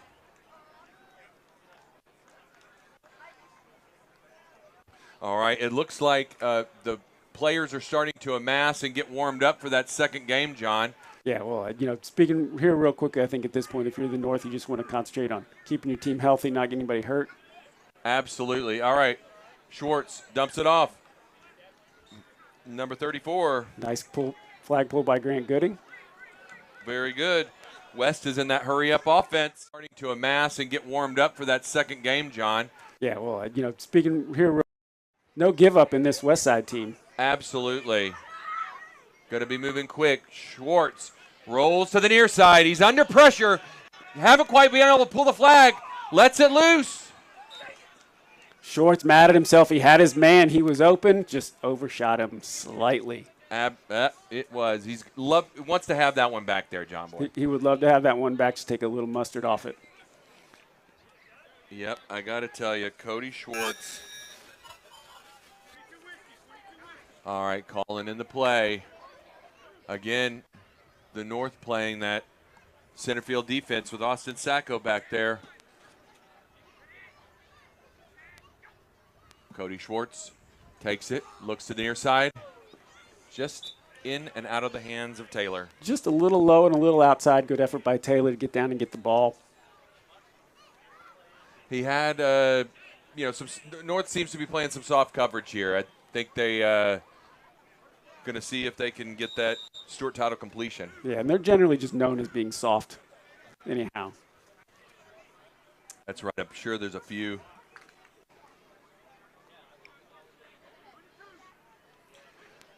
Few people call him that before. All right, Cody Schwartz. We got 2 receivers to the far side, 2 to the near. Schwartz in the steps back. Lets it go. Uh-oh. Uh-oh, with a tip drill to number 1, and that turf monster got him. Through Werner's hands, number 33 of the Northside secondary, right to Taylor, who just was at the right spot at the right time. Man, and that is going to be a right asphalt first down as they move the chains. Still a lot of time on the clock, John. All right. Here we go. Pressure from the north. Uh-oh. Uh-oh. Grant Gooding the other way. It looks like he has daylight. He's going to pull a hammy. Oh. What was that move? Oh, no. Uh-oh. That's not good. All right. And I think we are going to stop the clock here for an injury to check on Cody. I believe that was number 4, Cody. Yeah, there was Grant was running with a full head of steam there. I think there's just a little collision there on the. Yep, we got the fall down there. We He's got okay. the thumbs up He's there. okay. He's walking off. Thank you, guys. That's great news. Great news. Man, you see that was a side of beef that running downfield over Grant Gooding. Well, Westside was driving the ball, moving the ball well. Thought they were going to have some momentum, possibly put it in the end zone, and Grant Gooding with a game-changing play there. Yep. With 10 minutes, checking the SPringWorks game clock. Thanks to Max Morgan for his support of Wilchester Men's Club with 10 minutes left. All right, Elliott Wall heading out to the near side. Corcoran in motion. Gives it to Corcoran on the handoff. Hits that break. Change direction. You got to respect that, John. Big shout out to the offensive line there for the north side. Castillo, Luck. You know, those guys on the line just don't get enough recognition, John. No, they don't. The big hog mollies up front doing their job, keeping Cooper clean.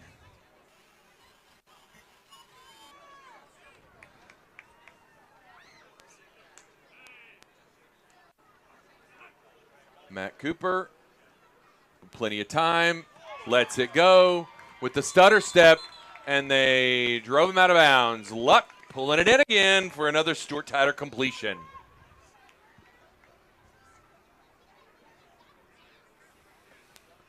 It looks like the North is in the Hicks-Davis win red zone. Northside moving the ball well here in the fourth quarter, looking like a well-oiled machine.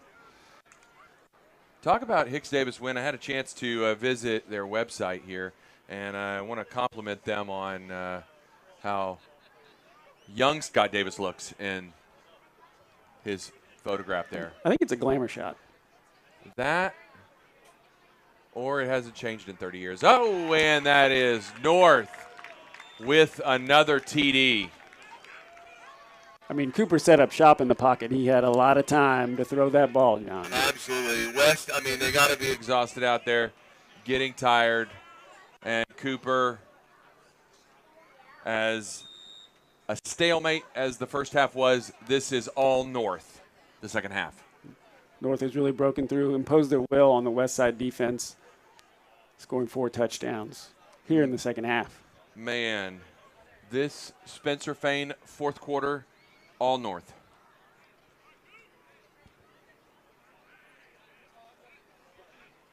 Cooper takes the snap. Plenty of time, looking, and finds number 17, Elliott Wall. I was expecting a touchdown dance. I was expecting the electric slide or the moonwalk or something from him. He just gave us that double handguns.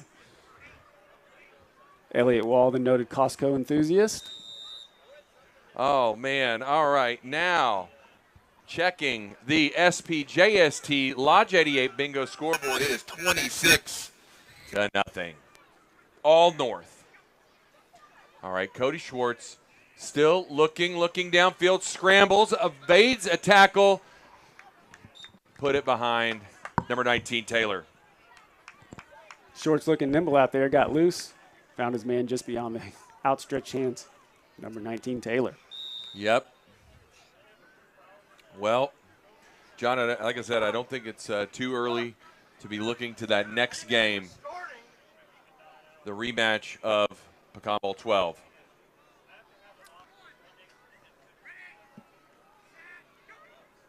All right, there we go. Cody Schwartz getting it out and in and out of the hands of number 98. But looking at our next game, the East versus South is definitely a battle of heavyweights, John. Absolutely. East, longtime legacy champions. South, the upstarts, won a couple in the last couple of years. You know, I got to tell you, looking through these, through this roster here, you got guys like Donnie Morrison, first-year player out of Houston, along with Brian Mallett, again, another first-year player. What do we have there? Got Stephen Craig with the reception, number 17, as he gets a flag from David Adame.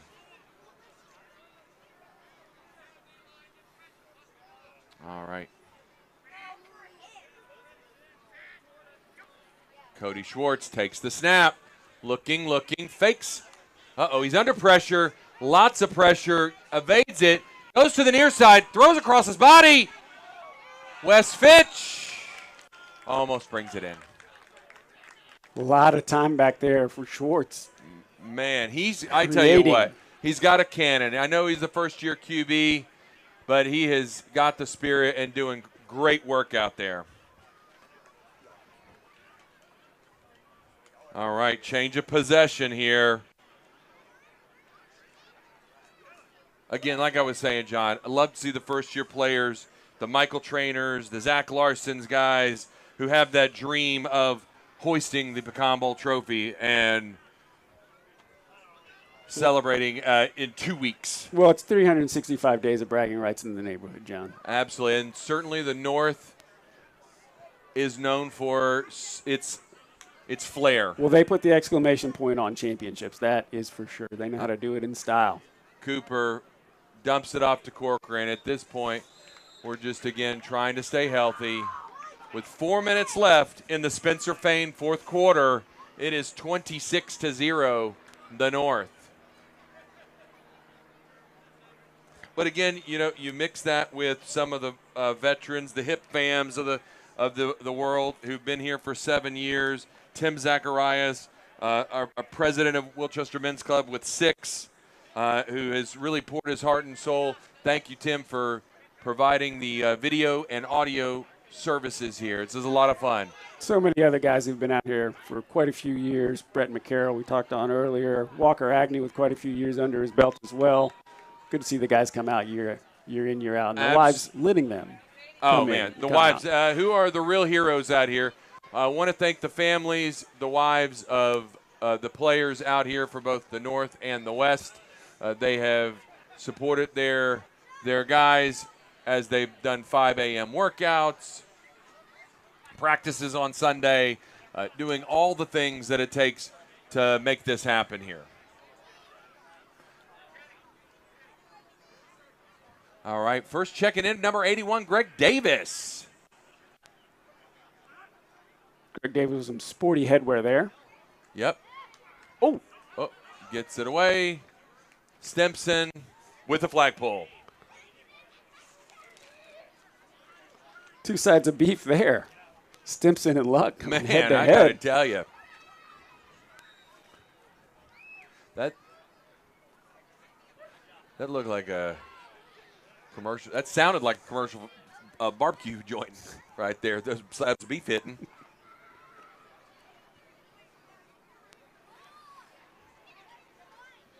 All right. Cooper surveying the backfield. Corcoran in motion. Has plenty of time. Just standing. Gets it to Greg Davis underneath. Davis with the catch, but quickly goes down the flagpole. And you hear the sideline erupt there on the north, supporting the big guy. They love to see him catch it.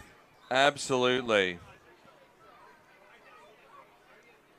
Again, it's guys like Greg Davis being out here year after year who have been tremendous supporters and making Pecan Bowl the event that it is.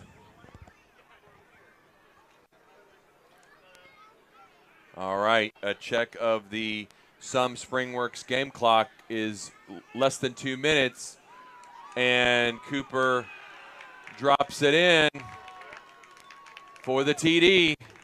Austin Luck with another one, making it look easy out there. Man, this, I believe, is his 5th touchdown, which is a far cry from the 5 interceptions that he had last year. 5 TDs is really a lot better statistics.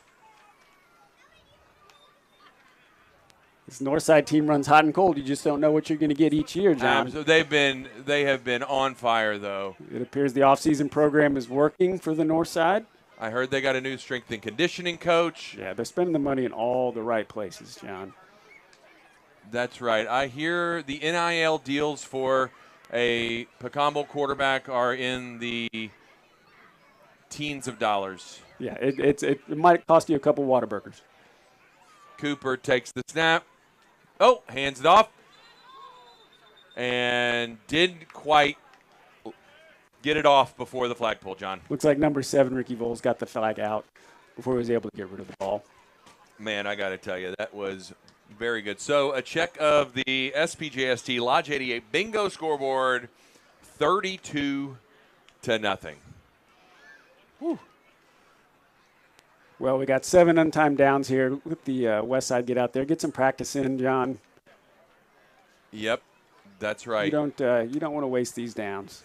No, you don't. You want to be preparing for next year. You want to always be working on your craft. Like you said, John, a lot of first-year, second-year players on the West Side, they're still learning. That they are. How to be old and unathletic. Hey, let's check in with the salient sideline report. Orlando Vega, I mean, again, a bit of a blowout here, unexpected. What are you hearing over there on the sidelines? I'm hearing a lot of rumblings from the north side here. Uh-oh, Schwartz. Oh, there, Luke Moffitt checking in. Number 10. With the bat down. The native of Houston gets it down. Wasn't going to let that through. Orlando, any interviews over there? Player interviews? Any check-ins? Let's see. We got Elliot Wall. Yeah. Hello. We got you.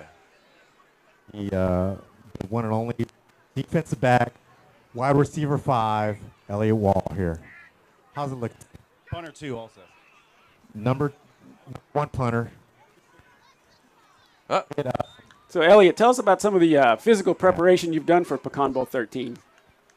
You know, I did a lot of dirty weights, sticks, a lot of running, a lot of sitting, a lot of fireball. That's what we do in the north. Seems his most athletic move is chewing. Well, it looks like that's a recipe for success on the north side.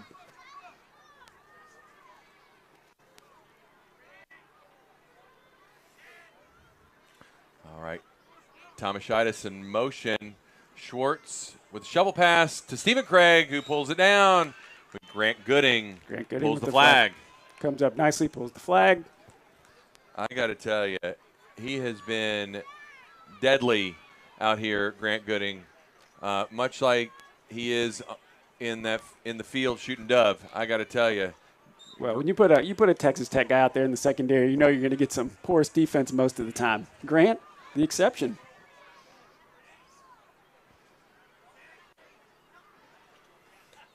All right. Bench. Cody Schwartz with the flagpole, and that was number 50 for the North, James Dickinson. From St. Augustine, Florida. The Florida Trash, he calls himself. All right, and that is going to do it for game one. It's in the books. My goodness. John, a quick game summary brought to us by John Stevenson Law. It is 32 north and 0 for the west. Well, I think the north side composed their will this afternoon, John, between a dominating offense, methodical, just getting it done. They have the defense out there. Anytime you pitch a shutout in the Pecan Bowl, you got to be proud of yourself. Give yourself a chance to win the game, John. That's right. Well, folks, again, I want to thank everybody for coming out. We've got a rematch of Pecan Bowl 12, the South versus the East, here in a few minutes. We're going to be doing a check presentation. We're going to be doing some photographs of all the players, so please stick around, players and families. We've got face painting. We have some drinks and refreshments over here brought to us by one of our giving partners, FPR. We also have a stretch lab out here and a lot of fun, so please take advantage of it. Thanks, everybody.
Hello.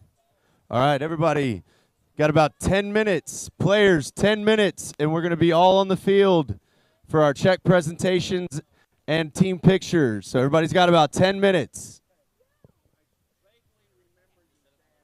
So 10:40. 10:40. Let's get all the players on the field at 10:40.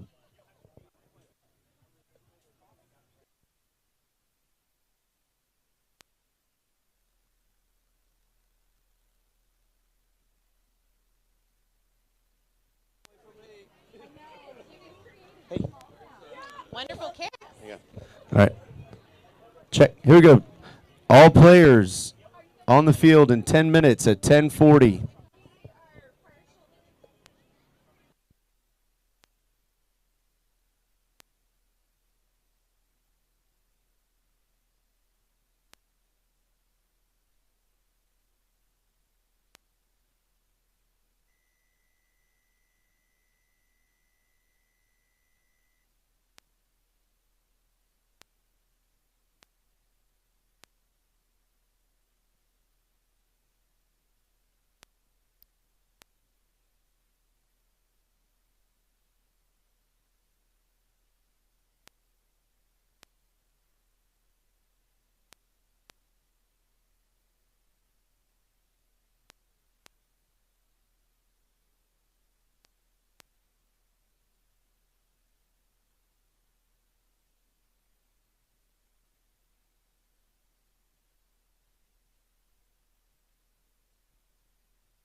5-minute warning, guys. 5-minute warning. 5 more minutes. We'll want all players on the field.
All right, 2 more minutes. 2 more minutes. We'll need all players on the field.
Everybody here. All right, all players. Let's get all players lined up halfway point of the field here.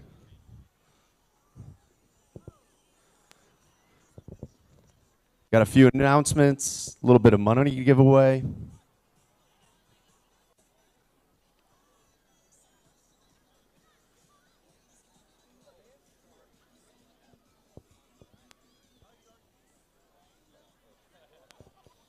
Let's go. All players on the field.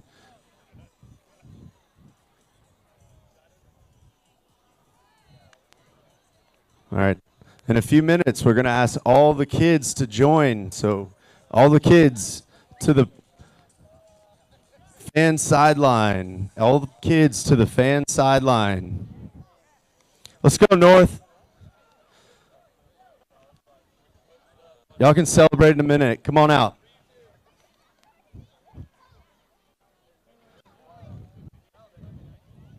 Let's go, guys. All right. John. Hey, John. Can you cut the music?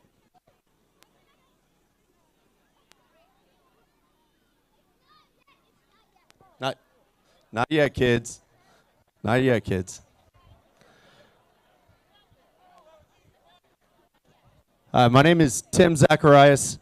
I have the privilege of serving as the president of the Wilchester Men's Club. I want to welcome everybody out here to the Pecan Bowl. It's our signature event, and just really excited to be able to host this event and ultimately be able to give back to our neighborhood. So for those of you that aren't familiar with the Men's Club or maybe new to the neighborhood, you can always think of the Men's Club. We host fun events, we promote fellowship in the neighborhood, and we support philanthropy. So we have giving to local partners in the area. So the 3 F's: fun events, fellowship, and philanthropy, if you guys can remember that one. All right, so you like that? Been working on that one for weeks. So before we get into our check presentations, the reason that we're all here, this is a massive event, and there's a lot of people to thank. So we'll start with our Pecan Bowl committee, Commissioner David Smalling, and Blaine Larson in tows, unfortunately out of town today. From the north, we had Todd Porter and Greg Davis. From the south, Colby Weinstock and Scott Coulter. East, Justin Joyce and Matt Gronseth. And from the west, Joseph Paterka and Blake Finch. So, guys, give them a big hand. This is a lot that has to go into this, and definitely appreciate all their work. Also want to thank all these guys on the field here, the players putting all their hard work into this, and also a lot of money. So a lot of money is raised from this event coming from these guys here. So, and most importantly, we want to thank everybody on the sideline here, especially the wives, for letting us be out here and relive our high school dreams out here on the field. So thank you all so much for watching the kids in the house and taking care of everything while we do dumb things out here. Our Pecan Bowl sponsor, Tabitha Urick with Greenwood King. Let's give her a big round of applause. Longtime supporter of the Men's Club and multiple other causes around the area, so definitely thank you. I also want to give it up for our live stream. Ricardo Amel with Toro Studios on the other side, helping out with a live stream, and Mike Herrick over there as well. Thank you all so much for doing that. All right, with that, I think it's time to move on to the reason that we're here. So let's grab the big check, and if we can get, let's get the Pecan Bowl committee members. Can we get them up here too? Yeah, committee and any board members, if y'all want to join as well. So first, going to ask Spring Branch Education Foundation, Tom DeBase, to please join. So they've been a long time giving partner of the Men's Club. We're happy to support them this year with another, is it $20,000? Another $20,000 going to Spring Branch Education Foundation for sponsorships. So, Tom, thanks for being here. Thank you very much. Hey, it is absolutely wonderful to be here. It's a perfect morning for football. All I've seen out here is perfect football. So, look, I couldn't get out there and do what y'all are doing. This is fantastic. Maybe 40 years ago. I cannot thank the Wilchester Men's Club and the community enough on behalf of Spring Branch Education Foundation for the support, not just today. This is an incredible investment in the students and the programs at Spring Branch Independent School District, but the longtime support from the Wilchester Men's Foundation. They've been there year in, year out, funding scholarships for students that are going on to college, helping fund programs for teachers that provide innovations in our schools, and ultimately supporting the schools of Spring Branch Independent School District and the students of Spring Branch Independent School District. So thank you for the whole community. thank you for these guys out here for this incredible donation. Thank you. I guess we go. Quick picture.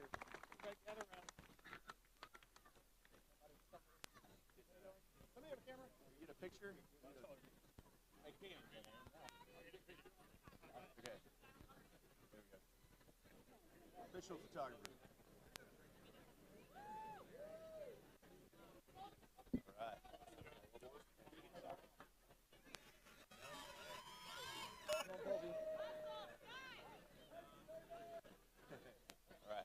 Thank you. Thanks again. All right. We're not done. That's half of our giving checks today. The second is going to Family Point Resources. So, Stephanie, please come on out and join us. Family Point Resources is another longtime giving partner of the men's club. They're doing a lot of great things right here in our backyard, so happy to have them out. Thank you. Did you want to say anything? Oh, it's up to you. Go ahead. Thank you, Wilchester Men's Club, for all your support over the years. You help kids in our community have access to sports, to homework help, to arts enrichments and summer camps that prepare them for college and a career.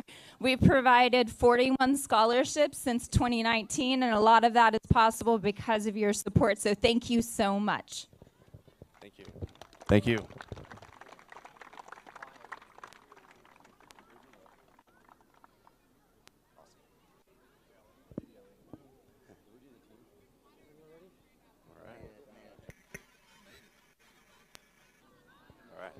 All right, thanks again. All right, we're about to move into the big team picture and get into the second game. I do have one more announcement. John, don't go anywhere. So, want to make an announcement that the board has elected our next president, and I'm happy to introduce President-elect from the broadcast booth, Mr. John Burry. So, John, very excited. He's going to be taking over stewardship of this club, and very excited for that. So, thank you, John. Seems I dressed up for it today. I didn't know that, but thanks so much, Tim. This is awesome, and I'm so excited to be here. Awesome. All right, thank you, sir. We'll get you back in the booth. It was amateur on the field, but professional on the sidelines in the first game, so thank you, fellas, for your work over there. All right, last thing here. If you would like to get involved, please do so. We'd love to have more volunteers. This organization takes a lot of work, so please reach out. If you see anybody with a white hat, anything like that, please reach out. We'd love to have some more volunteers. And please join us after the second game for the barbecue in the Wilchester pool. And I think that is my last ask. Except for if you haven't made a donation this year to the men's club and you would like to do so, we would love that and appreciate that. So please consider doing so. So let's get a quick picture with all the, if we could get somebody with a wide angle camera, get a picture of all of us, and then we'll get the kids out here in just a second.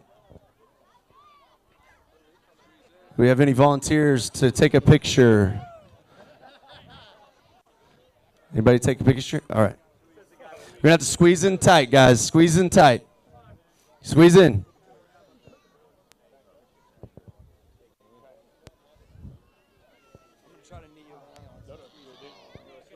Get tight, get tight.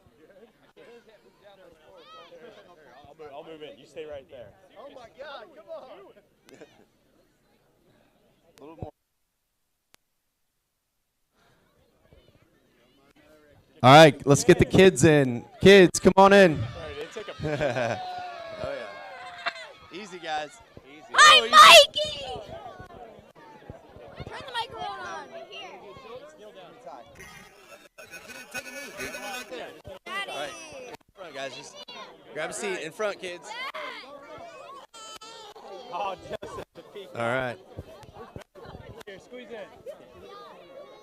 All right, let's get the kids in. Quick pick. Mine front out. Hold on. Hey! Hey, you go in the middle of the pit. You gotta lay down. Sit down. All right, almost ready? Yeah. All right, now we have 1 million camera volunteers. Yeah. Love it. Hello. Stop. Dang it.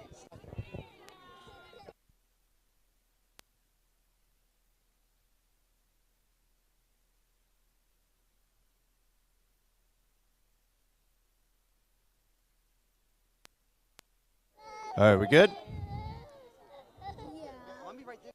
Hold on. Almost done.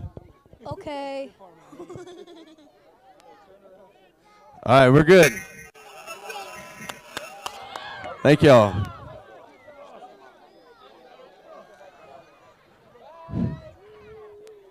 All right.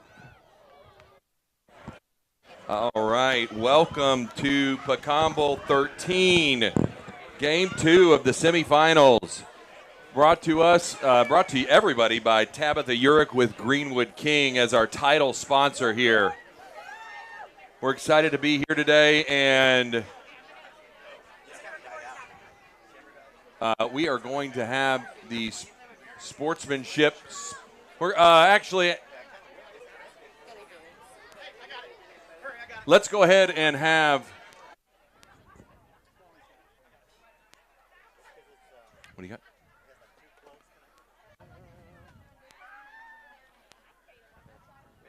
Oh, okay.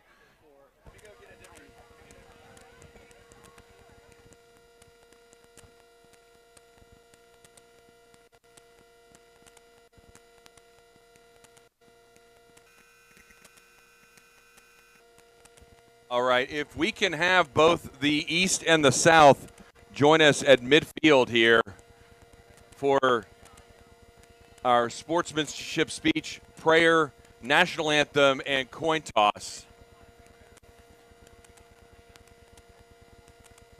We're going to have Amelia Piney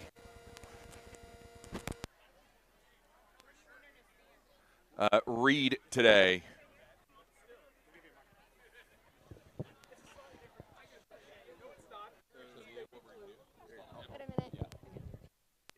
Thanks, everybody, for joining us today. Amelia, if you wouldn't mind taking about 10 steps onto the field as we get the East and the South. Do you want to hold this, or do you want me to hold it? Okay, just real close to your mouth, talk real loud. Joining us at midfield. Thank you, guys. All the way up towards your chin. Got it. Okay. Hello, my name is Amelia Piney, and I'm a 7th grader at MMS. Are we really doing this again? At this point, I feel like my dad has done this every year I've been alive. But you know what? I love seeing having fun, coming home sore, and finally having the opportunity for me to tell him to walk it off. I'm sure he was a finely tuned athletic machine at one time in his life, so the least I can do is come and cheer for him each December. And it's worth it because we all understand and love the real reason he does this. It's to support youth outreach, education, neighbors in need, and truly do good in the hood. So to all of you dads, please remember that your kids are watching and learning from you. We want to cheer for you today, but we don't want to learn new words from you today. Remember that you are setting an example for us. Remember the reason you are doing this. It's not to hold a silly trophy, but to do good in the hood and enjoy time with your friends. So have a great time, do your best, and don't get hurt. Good luck to all referees, coaches, and players. Thank you, Amelia. And now for our pregame prayer, brought to us by Bill Inzer. Bill, if you could join us here. He's trucking from across the field. You want to do the anthem and then the prayer? He's coming from across the field. He is jogging over. And I use that term loosely. All right, Bill Inzer, who's going to lead us in our pregame prayer. Thank you so much, Bill. Yeah, you bet. Can we all uncomfort, please? Let's bow our heads. Sovereign God, thank you for this day. Thank you for this beautiful weather. Lord, thank you for holding this rain out and drying out this field. Just ask that you be here today, looking over these men in this game and this competition. Look over their health, look over their bodies. We just ask that you have your hands upon all of them and bring them out of this game safe and healthy. Lord, I thank you for this neighborhood. This unique opportunity to get together, to do good in the hood, to pay it forward. Lord, let us just all be aware of the blessings in our lives and make a wonderful impact on this community. Just ask that we look over everyone today, bless this game, bless our time together. And pray. Amen. All right, thank you so much, Bill. And now for the singing of our national anthem, brought to us by Michael Deese. Michael's a senior at Stratford High School. He is a part of the Stratford High School choir. Thank you, Michael. Oh, say, can you see by the dawn's early light what so proudly we hailed at the twilight's last gleaming, whose broad stripes and bright stars through the perilous fight o'er the ramparts we watched were so gallantly streaming, and the rocket's red glare, the bombs bursting in air, gave proof through the night that our flag was still there. Oh, say, does that star-spangled banner yet wave o'er the land of the free and the home of the brave?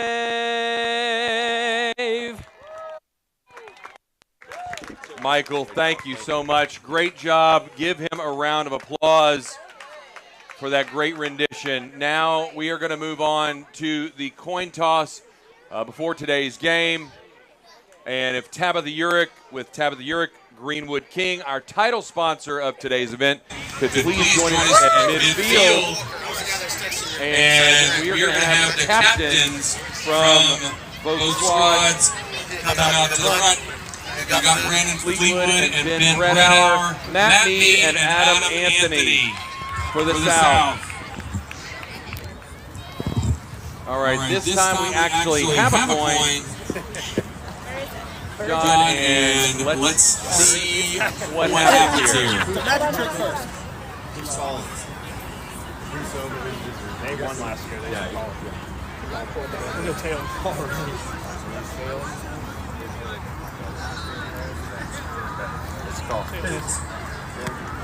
All right. South is calling tails. Tabitha Urick with the toss. It is heads. And it is heads. We'll defer. Everybody's expecting, and the East will be. East will be deferring until the second half, which means the South is going to kick things off. Guys, we've got John Murray, John Hampton here in the USA broadcast booth. Orlando Vega is going to be our sideline reporter, brought to us by Salient Partners here. John, what do you think the keys to the game today? Well, first of all, big congratulations to the North-South Championship game. In a couple weeks, December 16th in Field. Really looking forward to this game, John. This is the battle of heavyweights. You got the South side, the defending champs, feeling really good about themselves. Had quite a comeback in last year's game. Championship game, let's not forget about that one, where the South was down 2-3 touchdowns. Comes back from a 27-13 deficit for the W, and that was when Brandon Fleetwood got hurt. Changed everything for the East side. South taking advantage. But you look at the East, a lot of experience on the East, John. A lot of players with 5, 6, 7 years experience. Good mixture of youth talent in there as well. And they just look different over on the East side. They look like they're ready to come back for a championship game appearance. Absolutely. This is going to be a lot of fun here today. We've got some great fans. Thanks to all the fans. One quick announcement. We want to remind everybody to please not go on the other side of the white line that is in the field. I see a little youngster there in the end zone. I think he may be doing a touchdown dance right now. If we can make sure that we get all the players, all the families to the other side of the white line, we want to keep everybody safe. Safety is our number one goal here today, and we want to make sure everybody is staying safe. Still figuring things out at midfield, John. Yes, they are. All right.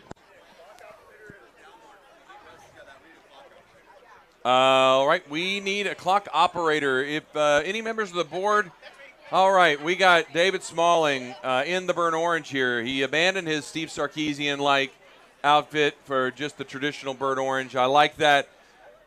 And we'll be doing some score checks of several games today that are on the docket. Well, most importantly, Smalling will be running the Zoom Spring Works game clock from the other side of the field. You can find on top of that Jeep. All right, we got a new look South offense. We here added Eric Schuhart there to the line, as well as some old names like John Greiger, Justin Cox, David Michaels, Jeff Peterson, to just name a few. We talk about that east side defense. Anchoring that defense is Ben Bretthauer. Big Ben out there at center. Also in the corner, we got John Evans, Matt Worsham. Matt Worsham. Appreciate Shepherd and Walton Employee Benefits as going to be our third quarter game sponsor. Appreciate him being a part of the Wilchester Men's Club family. All right, John Boy. Well, here we go.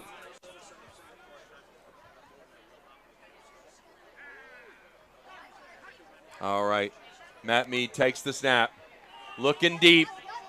Uh-oh, McGee adjusts. Immediately going after Worsham Island right there. Worsham had the play on the ball, lost his feet just a little bit.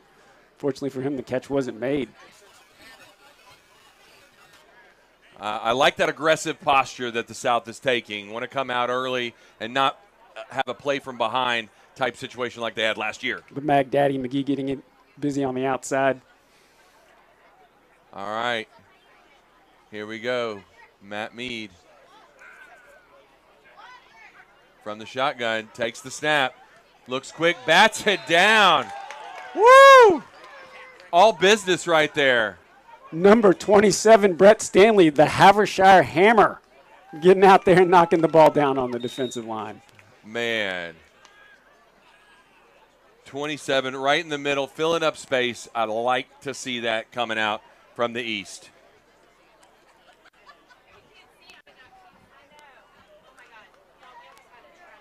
All right, lining up. We got trips to the far side. Man in motion. Mead's calling for the ball. Takes the snap, rolling out to the near side. Over the hands. Got number 10, Lehman. Keeps moving. Worsham brought him down. Matt Legum, number 10 from Houston. Quite the moves getting downfield.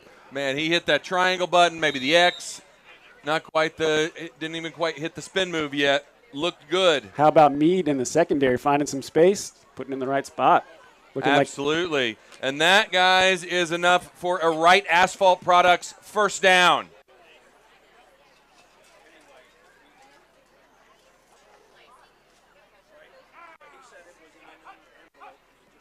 All right. Matt takes the snap, drops back, gets it to John Greiger. Matt Evans with a pull. Southside going on two there. Good discipline by the east side defensive line to hold their water. Absolutely. This is, we've had several Stewart title completions here. Matt Mead's looking comfortable in that pocket. What do you think, John? Well, Matt Mead has always been known as the Drew Brees of the Pecan Bowl. He's back there. He operates. He's short. All right, Matt. Going for the pistol. Rolls to the near side. Changes direction. Has room. He keeps moving. Dances to another Wright Asphalt Products first down, and that's going to bring us into the Hicks-Davis win red zone, John. Well, pretty sweet feet there by Mead. Little pump fake, freezes Kenner Adams, gets around it. Nice little pickup. Absolutely. Looks like it's 10 yards, maybe 12, call it 12 to the goal line, John.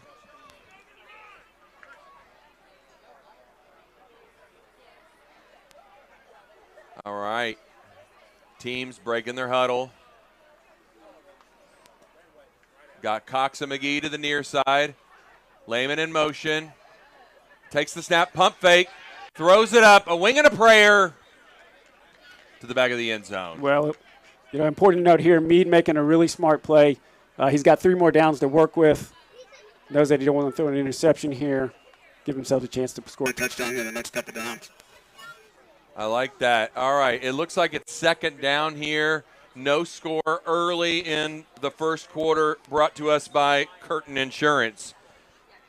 If you guys have insurance needs, take an opportunity to visit with Nathan Curtin there. You can find his information on the Wilchester Men's Club website.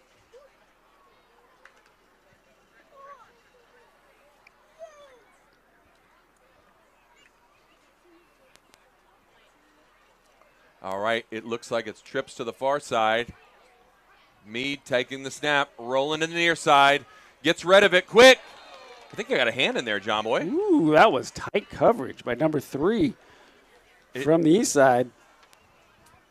That it was. I think that was Jorge Martinez there. Small window of opportunity there. He had it shut down.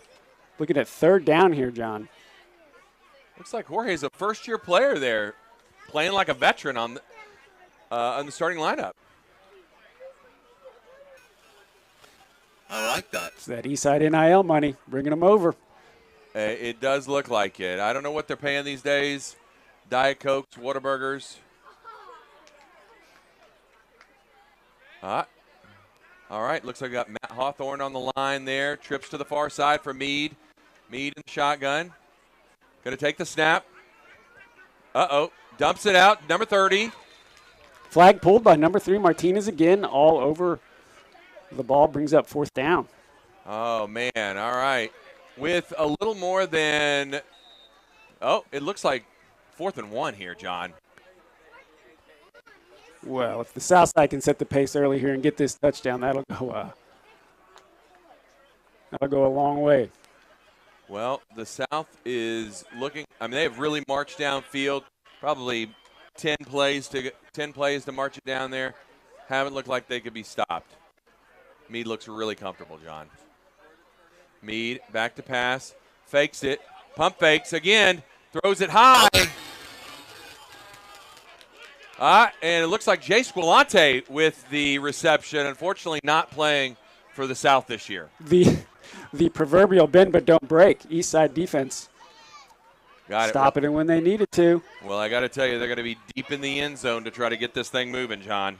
Brandon Fleetwood and the east side offense got a big field in front of them, but a lot of talent on this team.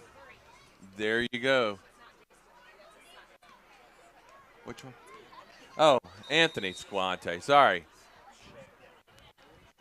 No, I think that's one of the Squilantes. Sorry. Yeah, there's a lot of them. There are. Like burries. They just seem to be multiplying. All right.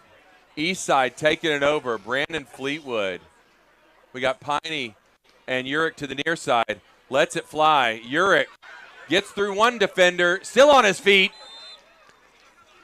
And gets pulled. Urick with the quick feet there. Man, he was dancing those 5 a.m. workouts, John Boy. He's getting after it. Brandon Urick's favorite film, Zoolander, nicknamed Blue Steel. He certainly is. He had that look on him.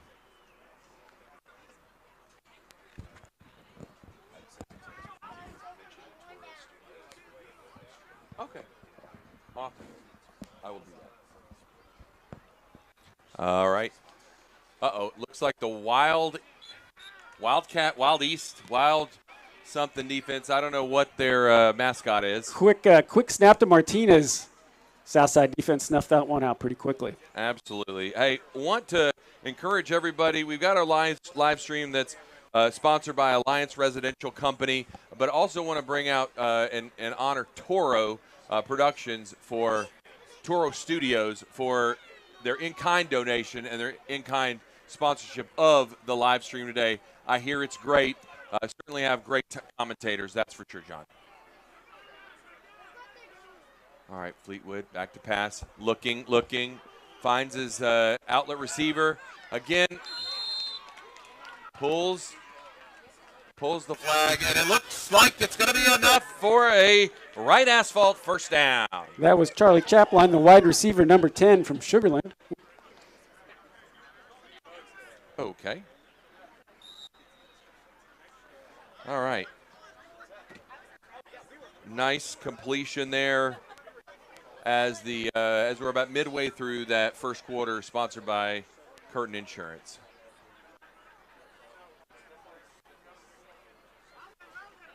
All right, Piney Urick to the near side. Balake McLean there to the far side. And Fleetwood just dumps it underneath to Corey Valentine. Look at those tree trunks on Valentine right there.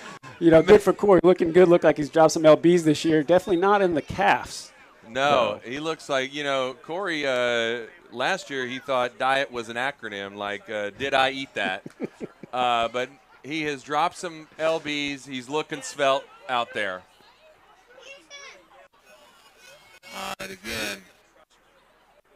Piney New York to the near side, lining up. Uh-oh. Looks like short pass. Or is he going to go deep? He has plenty of time. Looking downfield. Finds his open receiver. Matt Gronseth takes a tumble, but he looks like he's okay, John. Well, a lot of pressure back there. And it is third down here, John. Fleetwood under pressure, but did a nice job finding Gronseth, get some yards out of the play, make something positive.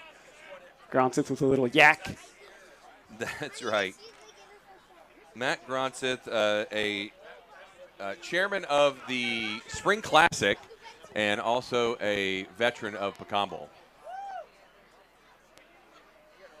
All right, Fleetwood with the toss to Big Grand. Whoa, who is that? Gareth Colehausen, number 74. The Chill Daddy with the big catch. Not a lot of substitutions on offense out here for the East Side, going with the same guys. I think they might want to get some fresh legs. Well, it looks like they're going to be going for it on fourth down. Change of personnel.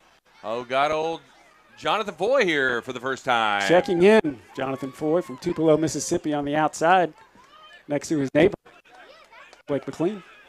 There we go. Going pretty skinny on that front line there are in the East. I'd say Fleetwood got to go quick. Throws it out to Blake McLean for the TD. And, the gray ghost, Adam Anthony, caught it. We talked about the Swiss Army knife on each team for the East Side. It's definitely Blake McLean. I thought he was more of an Energizer bunny, to be honest with you. No, he does a lot of things out there, but he's the five-tool player. Well, that's good enough for a right asphalt first down and a Hicks Davis win red zone appearance. Hi, hello, it's John. You left your phone in the podcast booth, okay?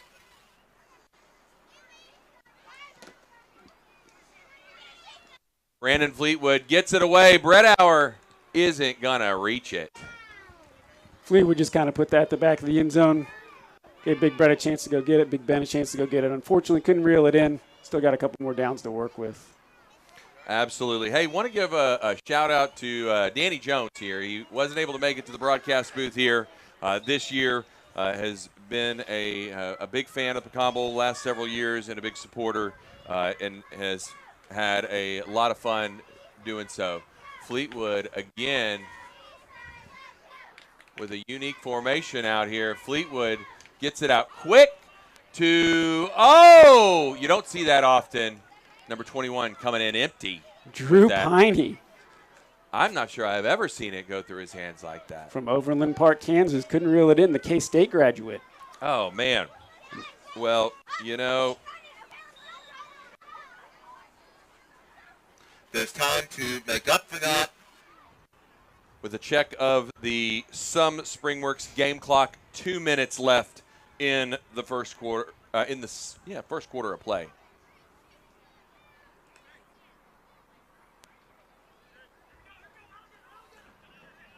All right, here we go again. Not much up front. Fleetwood gets rid of it quick to Charlie Chaplin, number 10, down the sidelines with McGee with a pull, number 0. Well, the East Side employing a little strategy there, knowing they didn't have to get it all in one play. Got about half of it, John. Now they're right on the doorstep of the end zone. That is true. Chris McGee has had that pull there. Looks like there's some substitutions going on for the South. And here as we wind down to into the first quarter, brought to us by Curtin Insurance. We want to check in here shortly with Orlando Vega here on the sideline here in a couple of minutes. All right. But again, receivers all over the place. Has time. He's going to pull it, gets rid of it. Thrown across his body, John. I didn't think he quite had enough on it. You know, he had Drew Piney right there in the neighborhood. It was just a little too far off to his side and couldn't catch up with it. But two really impressive drives by both teams to start off this game. Couldn't quite finish it. But I think sets a nice pace for the rest of the game. Well, at least Drew didn't drop it this time, you know? I mean, him not actually getting to it was probably a benefit for the East. Well, I'm glad it saved him the embarrassment. That's right. All right, a turnover on downs, and the South is going to take it over with about 30 seconds left to play. See if they can get a snap off here. All right, Matt Mead gets rid of it quick to John Greiger. He's going to turn upfield and gets pulled down.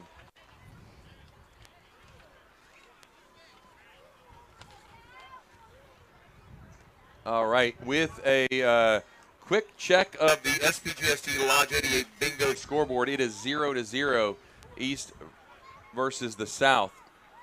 And that is the end of the first quarter. Hey, guys, let's check in and throw it over to Orlando Vega, our sideline reporter. Orlando, what are you hearing over there?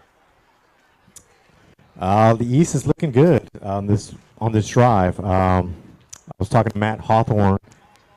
He likes what he sees.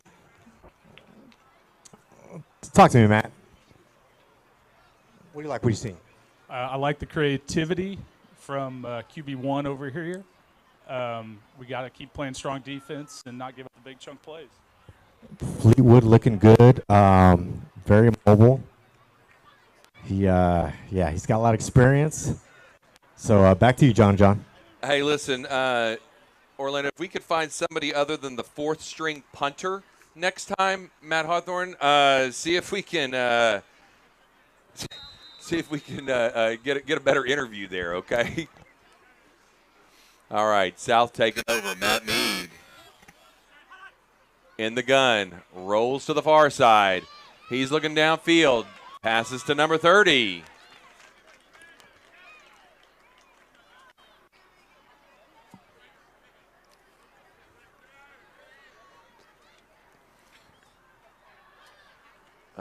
Let's see who that was on. I think that was number 30, Chris Rector. Yep. With the reception, catching it in stride.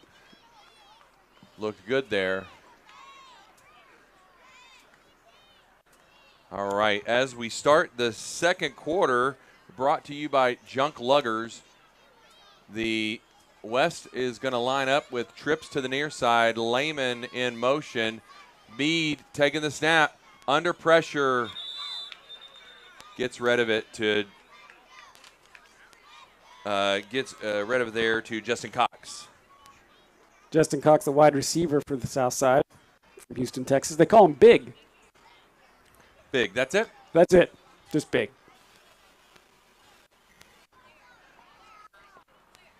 You know, for those of you who may not be aware of it, we get the opportunity to get some input from the players every year, and they fill out a survey, and so asking for their nickname and, you know, the years of experience, that sort of thing. It's been a lot of fun here with some of the answers. All right, Mead on two with trips to the near side, under pressure, gets rid of it to John Greiger on the near side. Matt Worsham with a flagpole. No yards after the catch for that one for Greiger. Worsham right on him, pulling the flag, laying out, giving it his all. Folks, I know you heard from our friends over with FPR, one of our giving partners, but I want to introduce Larry again. Larry, could you tell again a little bit about what FPR does here as we have a stoppage in play? Okay. What Family Point does is build supportive relationships in our community with the end of breaking cycles of poverty. And we do that primarily with the kids, although we also work with their parents. So we have after school, we have tutoring for elementary kids. We also, you want me to keep talking or not? Sure. Stoppage in play. No, it's okay. all good. All good. It looks like it was a first down there for the South. We have a variety of clubs, coding club for kids that are interested in that. I do a boys cooking club, figuring that boys need a little help on that kind of thing. Absolutely. We have all kinds of arts clubs. We have theater. We have music. Anything that a volunteer wants to do. So if any of you out there have a passion for something that you could teach to a kid and want to volunteer, please talk with us. Oh, well, thank you so much, Larry. Meade looking downfield, fakes it, pulls it down. He's got some wheels there.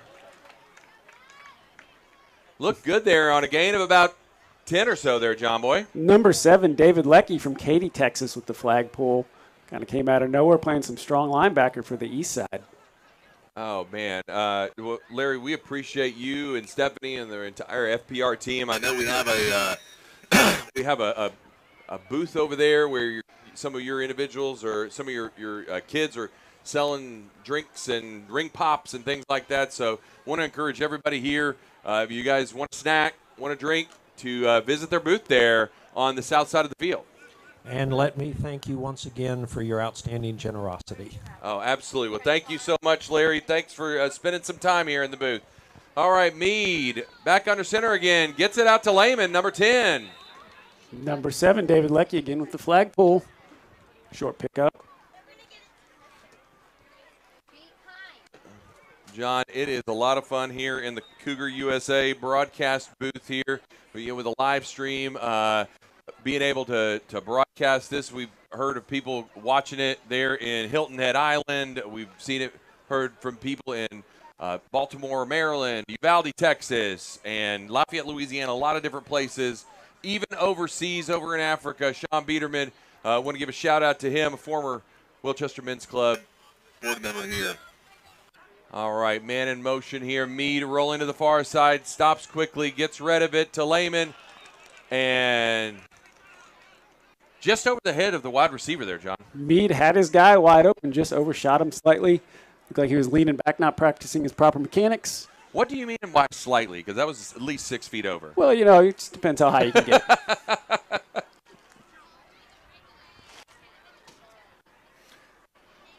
All right. Again, this game seems like it's starting out eerily similar to the North versus the West game, where not a lot of scoring in the early going.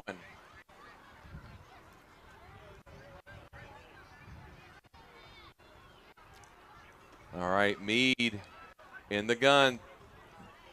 3 receivers, pulls it down, lets it go, comes back, and that is a touchdown for the South. Memorial Village Apartment touchdown, and the South brings it in. John, just as we think I might see a real strong defensive struggle in the first half, just like the first game, Meade goes out there, throws about a 20-yard touchdown pass for the South, for the South side. Nice job there. That was an incredible throw. He had plenty of time in the pocket, not much pressure on him by the East. And let's see the extra point.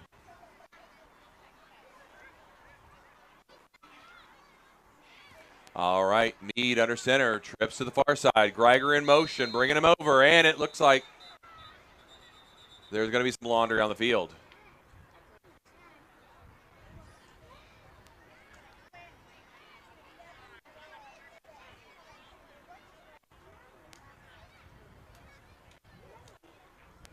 Oh, they're going to walk it off. 5 yards.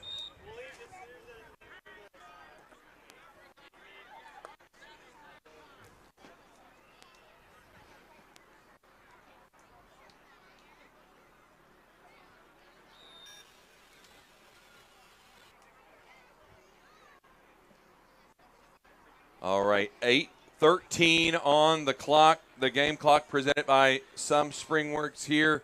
Want to recognize our title sponsor, Tabitha Urick, again with Greenwood King, has been a longtime sponsor of Wilchester Men's Club.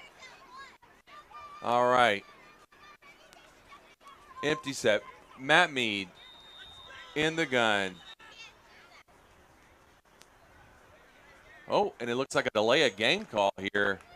And we are really, South is up for a challenge here.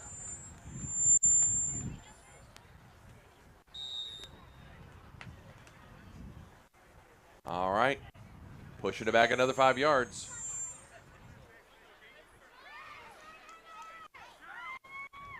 All right, Meade in the gun. Drops back, rolls to the near side, looking for his man. Under pressure, gets the outlet pass to number 30.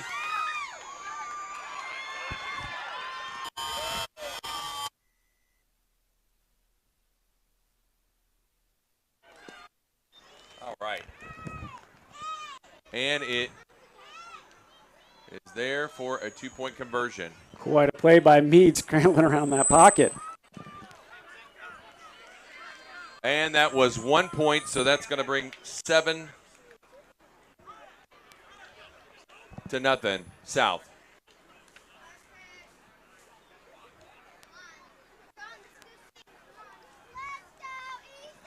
Ben Brett Howe with some words with the officials. That's obviously not the start that the East Side wanted. Yep, it is not. If we can get Tim Zacharias over here to the booth here. Got a quick question for you. All right, it is Fleetwood in the gun. Urick in motion. Gets rid of it quick to Charlie Chaplin. Just beyond the outstretched hands of Chaplin. That it is. I got to tell you, everybody's looking good out here today.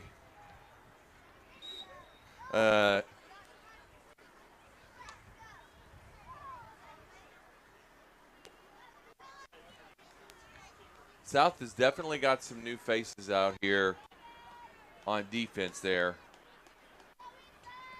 But Anthony directing traffic here. Twins to the near side. Over the head of Fleetwood and into the end zone. Not good there. Mental mistakes, John. Can't have those happen. Lose it down. There's a lot of distance here.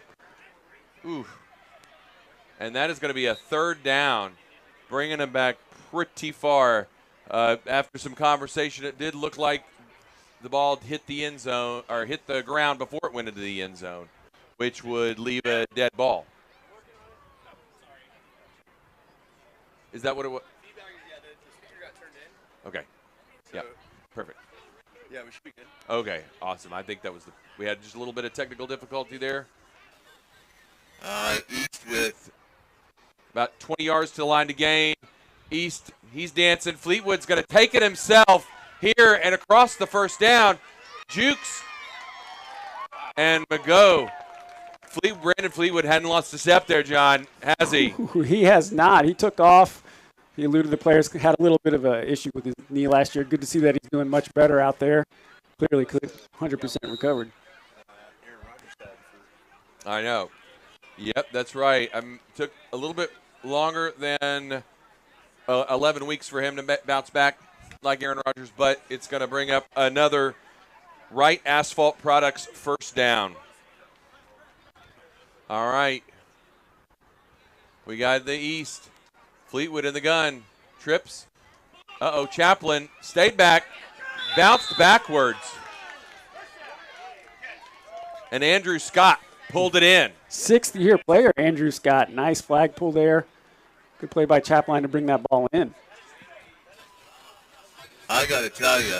He looked quick on his feet there. Well, even more importantly, John, he just got over that 1st down yard line.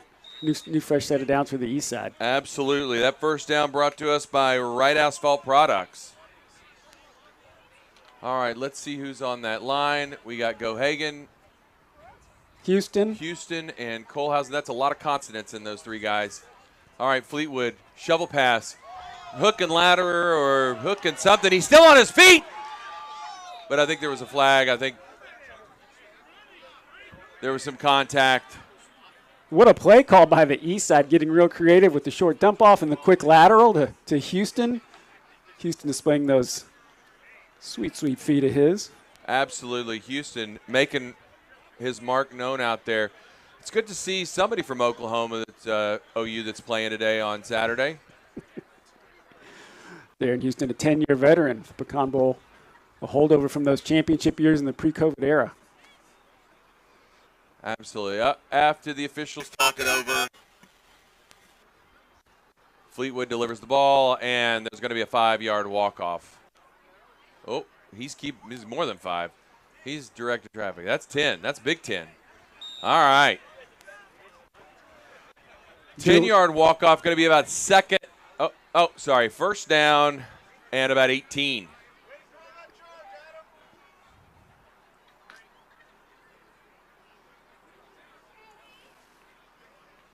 All right.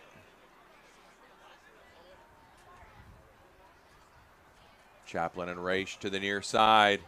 Fleetwood looking quick, gets it out to Piney time, and I think he caught it off the ground there, John. I think it was just a little bit low. Didn't catch it. Yep, it was. It looked good, though. At least he caught it. Yep. Hey, congratulations to the Piney family welcoming little baby girl this year. Absolutely. She is a bundle of joy. If my wife hasn't grabbed her already, and she's not holding her, better get that baby fix in while you can there. All right. Foy and McLean to the near side. Piney and Urick to the far side. Counting. Uh-oh. And we have a Frostbank timeout there, John. Thank you to Robert May and Frostbank. Big sponsors of this year's Pecan Bowl. Looks like there was some confusion to the near side. Piney and Urick to the far side. Counting. Uh-oh. And we have a Frostbank timeout there, John. Thank you to Robert May and Frostbank. 20 to play in the second half. Folks, just as a reminder, after the clock expires side, Piney and for the players for both sides, as we have a running clock in Pecan Bowl, each quarter lasting 15 minutes. All right, breaking the huddle. East side and the red and whites. Foy and McLean to the near side. Fleetwood takes the snap. Tuck it and run. Tell you what, I don't know what that Southside defense was there, but it was the right call, John. Absolutely. They were arguing that they grabbed it before he let it go. Officials disagree, and it is going to be a third down at about 16.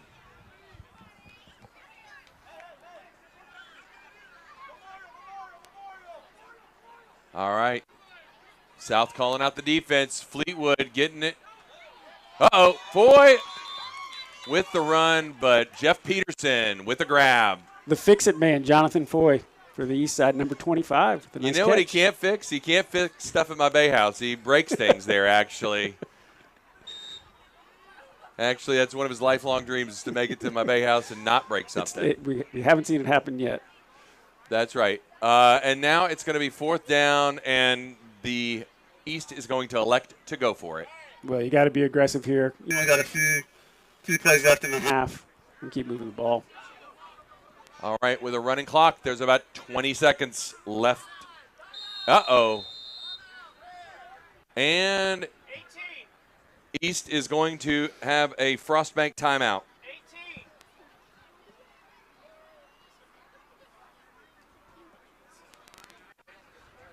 The East is discussing things with the officials.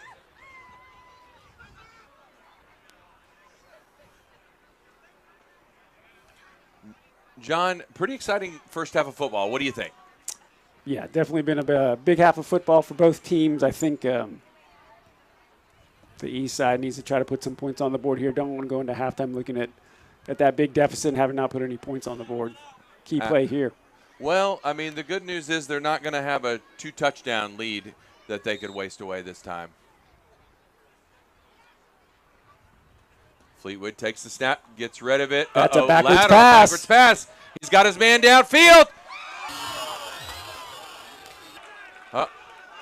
Piney's looking for a flag. That was number 31 for the South side.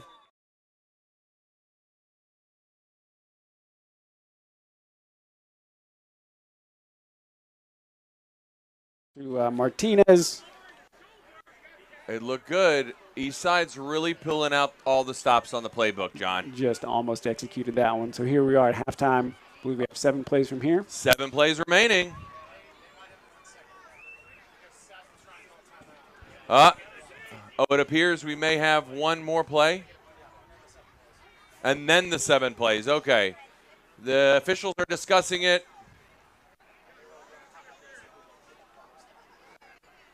And we'll see if they decide whether or not they got that timeout in. That is. Thank you, officials, for clarifying. There's going to be 1 second on the clock before the South executed their Frostbank timeout. And then we will begin the 7 untimed downs.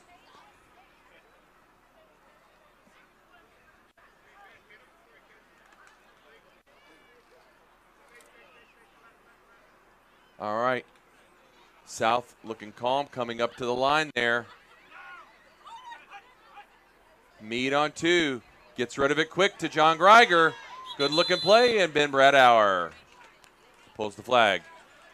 Orlando, how are things looking over there on the sideline now that we are into the last 7 plays?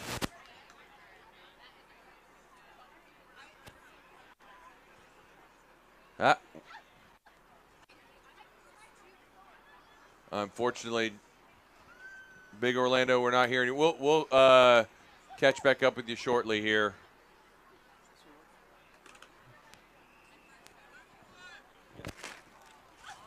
All right. Channel. Hello? There we go. Oh, now we got you. All right, here we go. 7 untimed downs. Meade in the gun. Meade rolling to the far side. Pulls it down. He's running. Number 3, Jorge Martinez again, all over the field, pulling the flag on Meade. Brings up a 2nd down. Meade, he's got some quick feet out there. He's really showing his speed there, John Boy.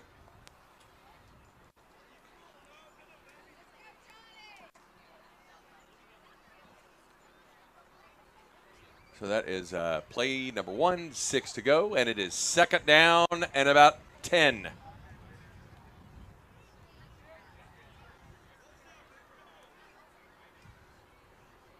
All right, Meade with trips to the near side. Lehman in motion. Steps back, has plenty of time. Looking downfield. Oh, are we going to say he caught it before? That was a bang-bang play, John. The East wanted a shot, I believe, from number 20. Drew Freer didn't get the call. No, I think we might be. Did we get the call? I think they did. Going to walk it back, and it's going to be 3rd down. Big defensive play there. All right, play 3 and 3rd down. That front line anchored by Dana and Hawthorne. Got Adams out over there. All right. Uh-oh. Trying to get that play off. I don't think they did. Some mental mistakes here at the end of the 2nd half, John. Moving back 5 doesn't make the job any easier. No, it doesn't. It looks like it's going to be 3rd and about Apple Tree to play or to go here.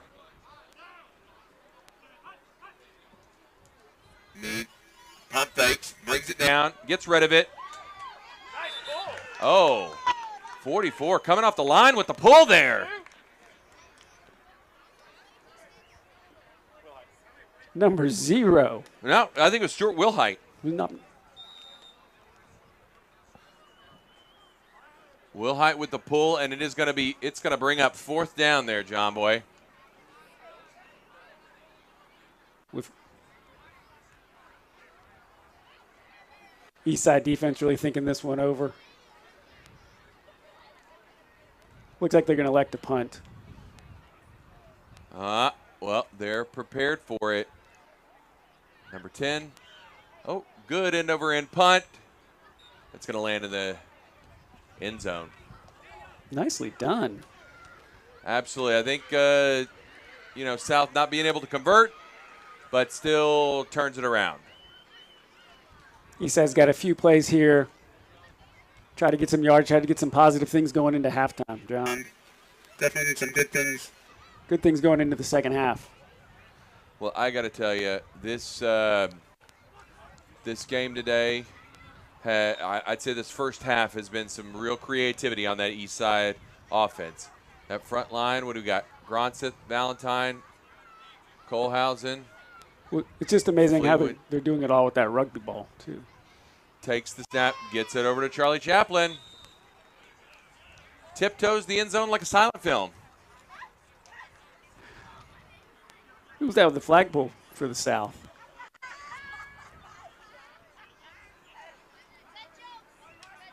I got jokes. All right. Yes, it is definitely is that rugby football, well known in Pecombo lore for the east side. All right, got Coco here to the near side, trips to the far side. Fleetwood takes the snap, looking. Sends it out deep. Just over his man. All right, hey, everybody's up. Got tangled up. Whew. All right, Adam Anthony showing that Corpus Christi skill right there, man. Corpus Christi speed, excuse me. The Silver Ghost, Julian Assange. He's got so many nicknames out here. That is true. All right, and the officials indicating this is the 7th play. This is the 7th play, so 7th play, and we're going to be going into halftime. All right, looks like the South's going to be playing a little center field here to try to keep them going. Got trips to the near side here. And the East is going to take a timeout. Timeout's brought to you by Frost Bank. Frost Bank, one of our new sponsors to Wilchester Men's Club. Come see him there on the track, giving some water bottles away.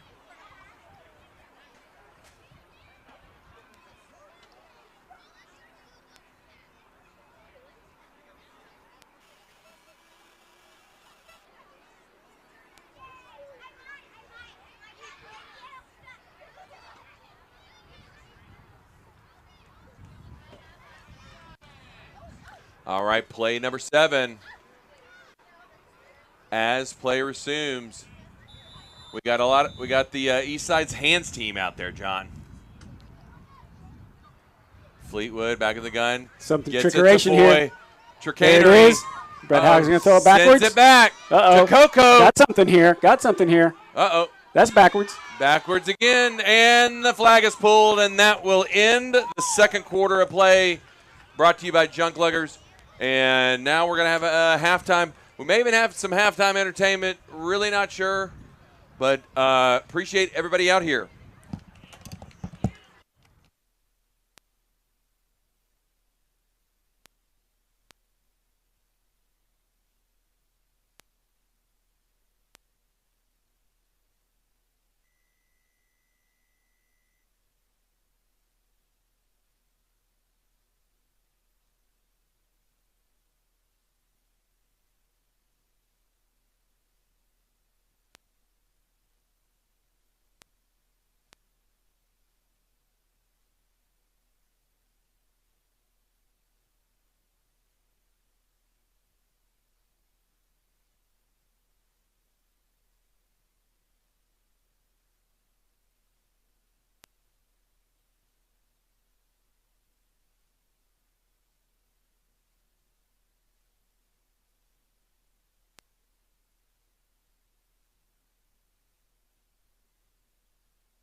Well.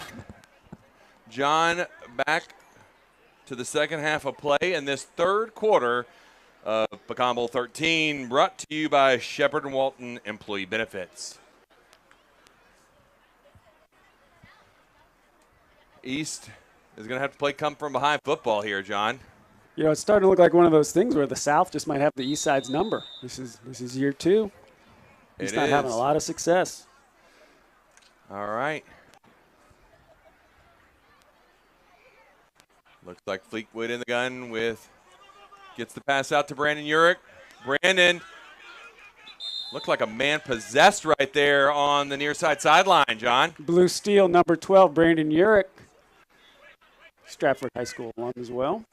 I think the flag pull by David Michaels, the ageless wonder out here for his 13th Pegame Bowl. I'm fairly certain he was playing Pegame Bowl when some of his teammates were in high school. I was doing the math on this, and I was fairly certain I calculated correctly.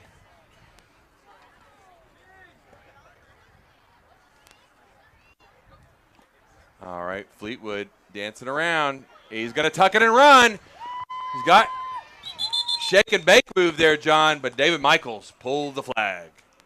Good start for the East Side. Got to move the ball just a little bit here, get the momentum going, establish yourselves in the second half, try to get some points on the board. But I believe that is enough for a right asphalt first down. First down and with a line to gain about 8.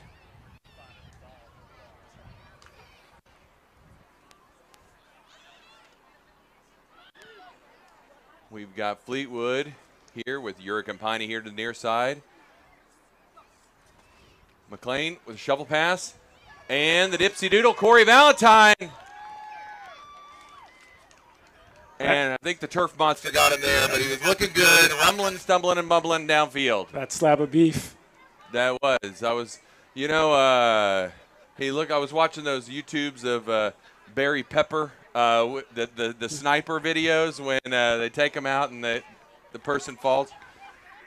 That's what it kind of looked like there. It was definitely a sniper situation. Corey losing his feet. His calf's not keeping him upright. Well, he looked good, big number 73. Brandon Fleetwood here in the gun. Receivers to either side. Looking deep. Finds McLean coming over the middle. And the South pulled him down just short of the goal line, John. Great catch by Balake McLean from El Paso, Texas. UT alum. I know he's going to be looking at checking that scoreboard. 14-7 Texas over Oklahoma State Cowboys.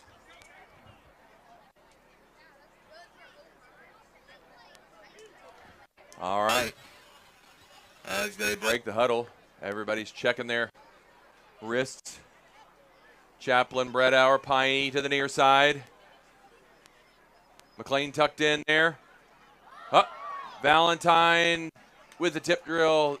He'd like to have had that back, John. You know, you could have thought Valentine maybe could have just rotated to his left a little bit. Caught that ball. Yeah, but Blake was right there on the tip drill, laid out. Unfortunately, just wasn't quite tall enough, which I'm sure he's heard a couple of times in his life. Short jokes never get old, Blake. No, they don't. They really don't, Blake. He's a good sport. That's true. I wouldn't have said it if I didn't love him. All right. Bredower, McLean. Bredower in motion. Here, Fleetwood looking. Now rolling out to the near side. Still on his feet. And he's going to make it. Woo! What a run by Fleetwood finding the corner. Absolutely. And 31, David is all right there. Holy smokes. Who was that? Oh, Scott Coulter there maybe. Laying it out. Just wasn't quite there. But good job for the East and Brandon Fleetwood.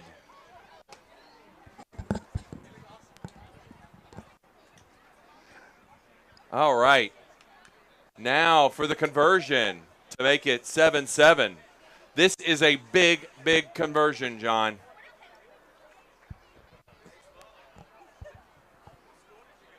All right, Fleetwood in the gun. Under pressure, throws it up. Knocked down. And it's going to go the other way, and it's 7-6. Like you said, John, those extra points are absolutely critical when you get to the end of the game. Decisions you're making, down by 1, down by 2, doesn't make it any easier. Absolutely. Well, that touchdown brought to you by Memorial Village Apartments. For those of you who are looking to remodel, maybe looking at a new house, look at Memorial Village Apartment. Got great amenities. I've been there myself. Had a great time. All right. Now the South's going to be taking over, John.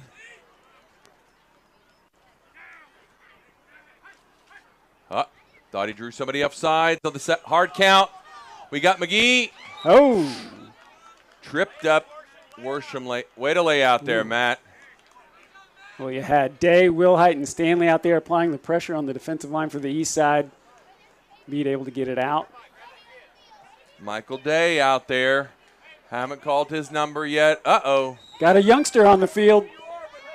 She is not happy after her dad tackled her right there.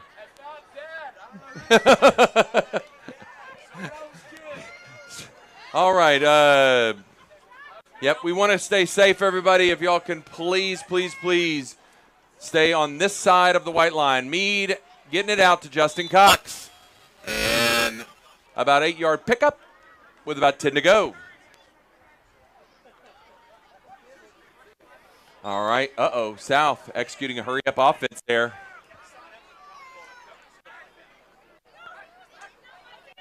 All right. Meade rolling to the near side. Still looking, still looking. Throws across his body. Finds Justin Cox. Oh. Flags came down. Flag came off before he caught the ball. Let's see what. But he's still going to keep running. How did the officials handle this one? He's going to argue he should be downfield. The officials are going to converge and discuss things. I think we need some clarification on the rules here. I think he caught the ball without the flag on, but was he touched after that? I'm not sure. We still have a running clock there. A check of the Sum Springs game clock with just under 8 minutes, and it is going to bring up 4th down with a little over 2 yards to go.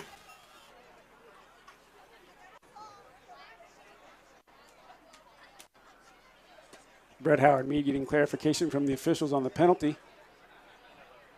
All right.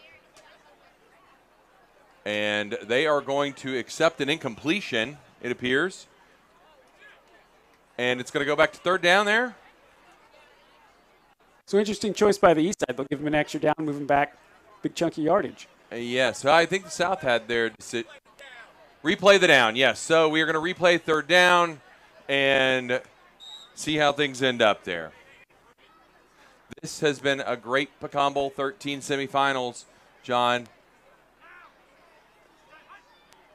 Meade looking sharp, trying to draw them off sides, rolling to the near side as defender block fell down. Justin Cox again, just short of the line to gain. Matt Dana displaying some physical strength on the defensive line there for the east side. Nice completion nonetheless. Good pickup. Nice side pull. Yeah, John. Absolutely looks like it's going to be 4th down here. 4th down, 6 minutes or so to go. All right, the South lining up. Trips to the far side. Meade barking it out, trying to draw them off. Fake, throws it downfield. Got a man. Coco Martinez broke it up. First-year player making noise, John. He has had a big impact here. He's the C.J. Stroud of this East Side team, coming in big in his first year. Absolutely. Number 3, Martinez, getting it done. He really laid out. Got a fingertip on that one, John. Whew. You know, if the South Side catches that, they're looking at a 4th or a manageable goal situation there. All right, East is going to take it over on downs. We got Piney and McLean splitting The sides, Fleetwood getting rid of it. And just didn't quite turn in time, I think, for Chaplin. Intended for Chaplin, I believe. Fleetwood really taking a deep snap, gives him plenty of time to throw the ball. Yep, it is. It's a pretty savvy strategy by the east side there. And it will be second down. All right, 7-6 here. All right, Urick and Piney on the near side. McLean and Chaplin on the far side. Fleetwood takes the snap. Looking. Finds Zoolander again. Nice catch by Urick. Nice pickup. Good flag pull by David Michaels, the veteran.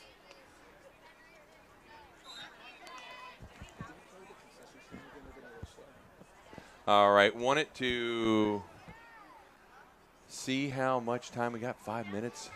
Fleetwood takes the snap. Looking quickly, Chaplin. Hadn't been pulled yet. And Adam Anthony. Number 6, the leader of the Southside defense with the flag pull. There it is.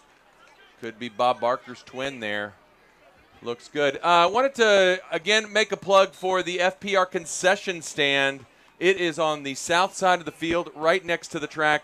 We've got snacks. We got sodas. FPR is out there. It's a great cause. One of the giving partners of Wilchester Men's Club. Please take an opportunity to go support those youngsters. All right, Fleetwood directing traffic. Talking to Brett Hour. Fleetwood has plenty of time. Now he's flushed out. Now he's going to take it himself. Not sure if he made it. It's going to be close. Oh, wait. Oh, we are going the other way there, John. Ooh, nice flag pull by number 31, Scott Coulter, the safety from Conway, Arkansas. Coulter, he is a demon on the baseball field, diamond, and the gridiron. He looks good there, John. Yeah. Very nice flag pull, just short of the first down. All right, South is going to waste no time here. They know they got to make this 1-point lead. They can't feel comfortable with that. All right, Meade dropping back. You're right, John. Can't feel comfortable at all. So many explosive players on the east side offense. Want to build that lead so you can't get it back in a play or two. Let's check in with Orlando Vega. How are we looking over there, Orlando? Is I know getting into that second half here.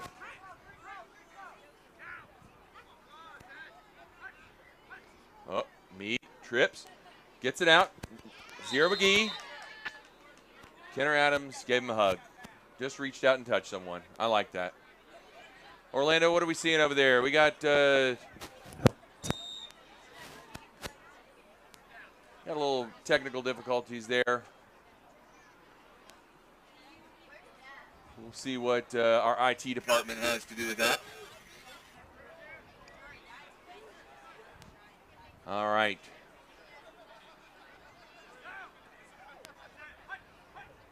Meade trips to the near side, looking for McGee. Can't find him. Oh, they can't quite pull the flag. Matt Hawthorne with nearly the reception there. Some real spirited play on the offensive line out there, John. You're telling me. They are getting after it. They are letting them play. I like that. That's what the folks came here to see. Again, want to thank everybody for coming out here, John. See all the families, the kids, the other teams. It's just a lot of fun. Want to, again, for those of you who missed it, we do have stretch labs out there with some stretching tables if you want to get stretched. FPR concession stand, frost bank with some waters. We've got a lot of face painting, I think. Maybe not anymore. But it is a lot of folks out here today.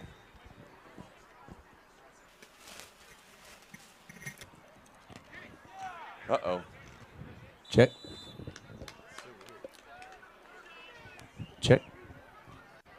All right, South with the punt, and now the East taking over. This is a lot of exchanging of hands here, John. Well, Worsham touched the ball just short of the first down line. That's kind of where you want to be, so you got a couple downs to work with to get that first down.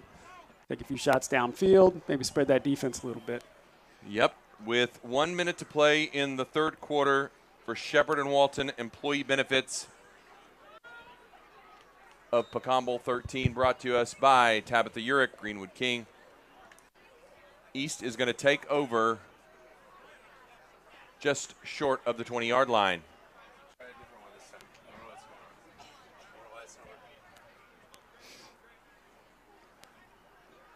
All right, Fleetwood looking quickly. Get it to Urick. All right. Hey, everybody. Hey, we're here for the kids. We are. That's all smiles there, Brandon. Come on now. Having a lot of fun, and it looks like they picked up a first down. Old blue steel over there, Brandon York. You can't turn left. That's his fatal flaw. Scott Coulter with the flagpole.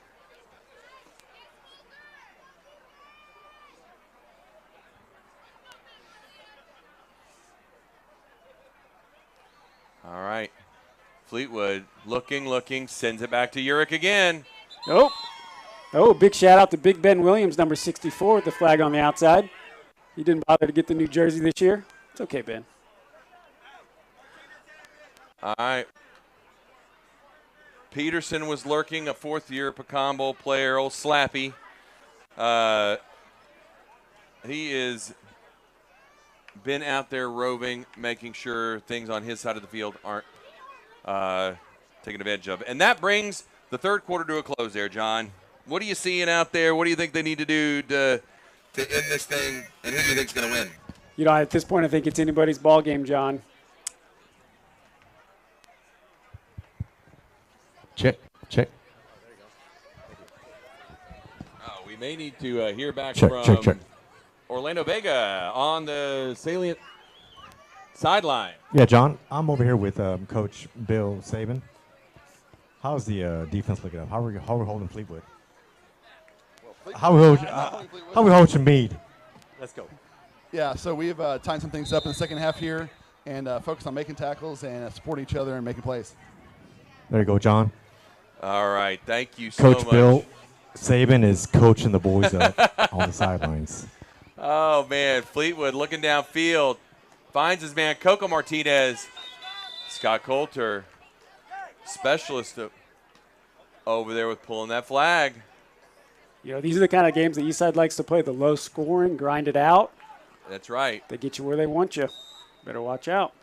And it's going to be coming up on third down. A 7-6 game as we check in on the SPJST Lodge 88 bingo scoreboard. It's quite the mouthful. But we are looking good. Two wide receiver set. Fleetwood gets it out to Coco quick. Ooh. And all right. Anthony with the flag pull. And the tackle. Yeah, a little bit of a tackle. A lot of laundry on the field there. He was just going for the flag. All right, both sides pleading their case there. And it looks like it's going to go against the South.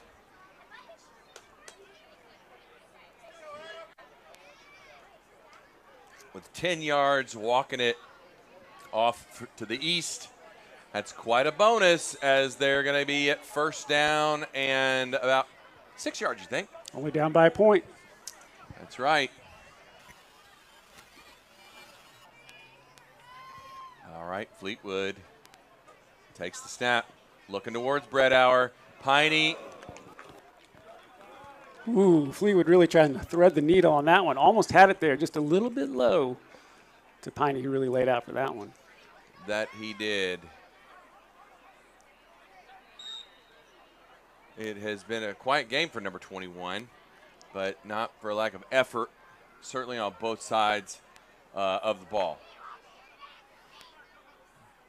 All right, McLean and Chaplin, Piney and Breadhour on either side. We got Fleetwood. Anthony directed grab from the defense. Fleetwood steps back, then looks deep. Yep. Goes down for Blake McLean, and it is going to be just out of reach, John. Looks like it was just behind Blake. He might overran it just a tad. Oh, man, it's hard to say on those type of chunk plays. That's tough. They wanted it all. Well, you know, it is.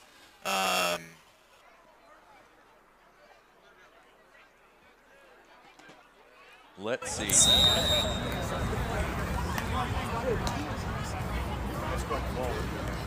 Third down and still about 6.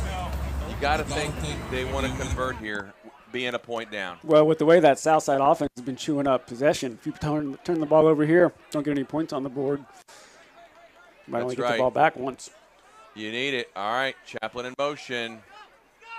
All right, Fleetwood, they're bringing it. South's bringing the pressure. Fleetwood flushed out. Then he's going to keep it. And he's got enough for an east side first down. That was number 13, Zach Wilson from Austin, Texas, with the flagpole. Speaking of Austin, Texas, we lost the connection to the football game there. But this one is high drama, what we come to expect between an East and a South matchup.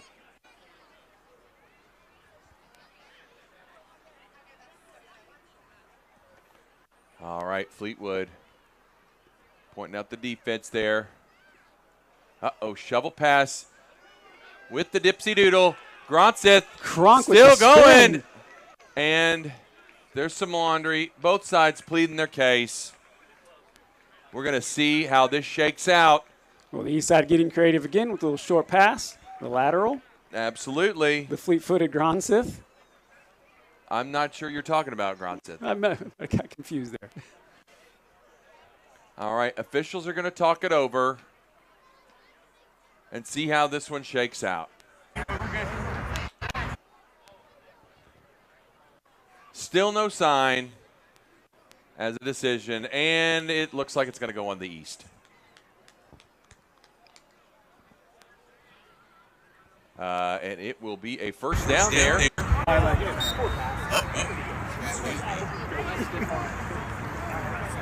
going to walk it up. Oh, they're going to call it on the east. Excuse me, that was a little premature. I don't know where he's walking on. I don't know what he's doing. He's just walking.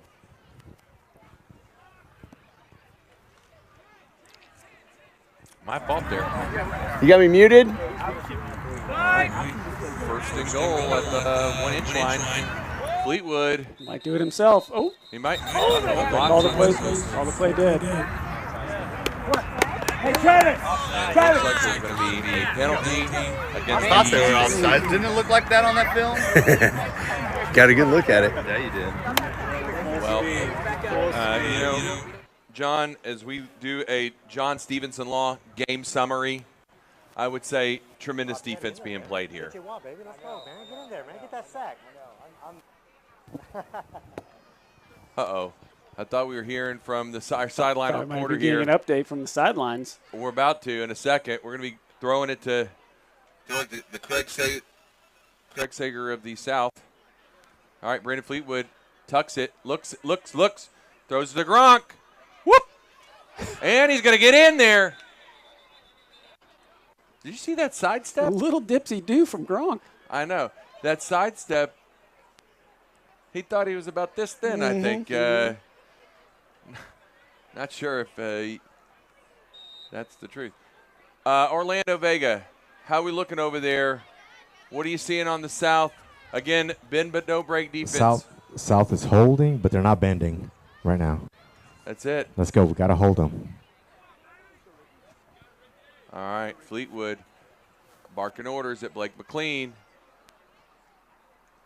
Looks him off, finds him. Oh.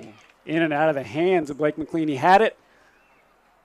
Wanted that glory. I think he got ahead of himself, John. I know. It was,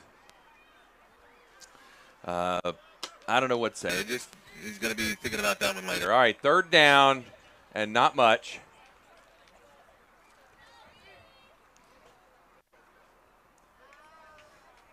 They're going to try it again. The East checking their playbooks.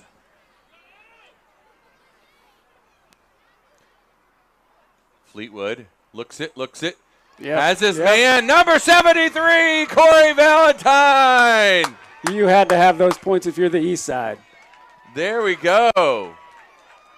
Man, what a great story there from number 73. Had an incredible game last year because he drove all night to make it. This year, coming back better than ever and putting 6 on the board for the East Side. As it is now 12-7. We'll see how this extra point goes for the East.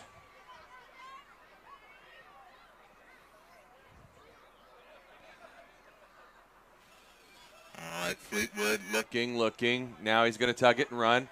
He does a little skip step, gets rid of it, and McLean can't come down with it. Checking on everybody, making sure they're all right. So the score remains 12-7, John. What are you thinking here with the last 6:40 to go? Well, David Michaels and McLean, a couple of Pecan Bowl veterans, nearly 20 years of experience between the two of them. There in the corner of the end zone, couldn't quite make it happen. Right now, up to the East Side defense. If they can hold him here, get a turnover, might be all she wrote. There you go. All right, Matt Mead. Looking, pump fakes, staying there. He's going to go for all the marbles with Ben Bredauer, but there's some laundry on the field. Bredauer high-pointed that, came down with it. You know, that flag came out short of the play. Curious yeah, it did. To see. Yeah, what are we going to call here? Not quite sure. Man, that was he threw into a lot of – it was a Red Sea back there with a lot of red jerseys. Well, Meade was trying to get it all back in one play. Mm-hmm.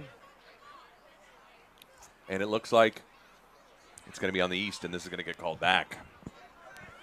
All right. It is going to be first down with the line to gain about 12 yards. So the interception by Brett Howard negated by the penalty. Maximum effort there by Big Red, and we're going to see if he can do it again. All right, Matt Mead looking. All right, Lehman, number 10. Whew. Red jersey's got there quick. East Side swarming defense. Nowhere to go for number 10.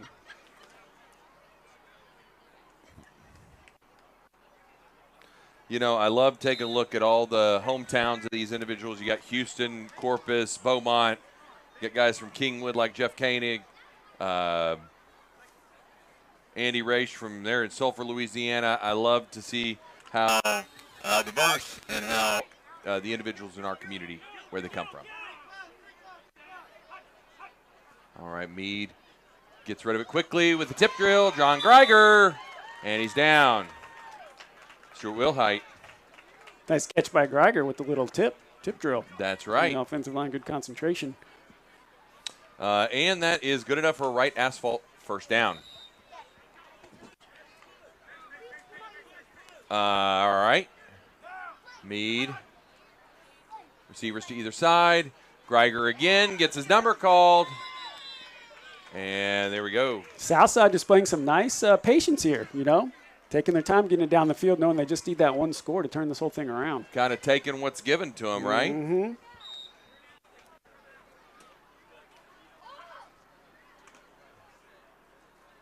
A lot of composure out there from the Southside offense. Well, you know, it's a veteran team, a lot of returning guys.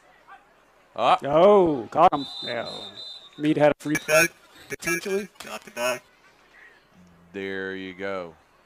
And that is going to be on the East. They're going to walk it off.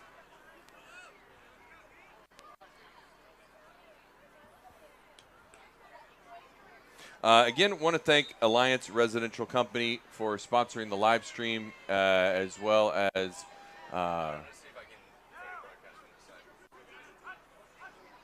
all right, Matt Meade rolling to the far side, looking downfield, cross body. Here we go, Mike Lehman, number 10, and Matt Evans with a flag pull. Such savvy back there from the quarterback. John Evans. Hey, a veteran of Pecan Bowl, John. Yeah. I mean, you know, that's what you look at these guys, you look at these teams, consistency in quarterback play is a keystone of winning. The chemistry between Meade and his receivers coming out on this drive, marching the ball down the field. Only 2.5 minutes left, John.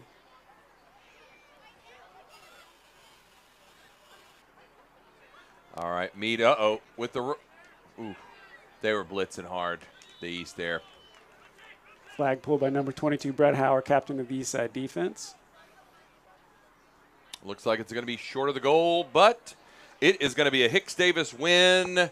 Red zone play.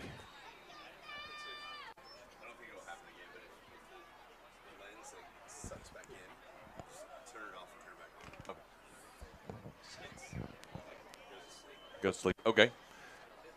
All right. Here we go.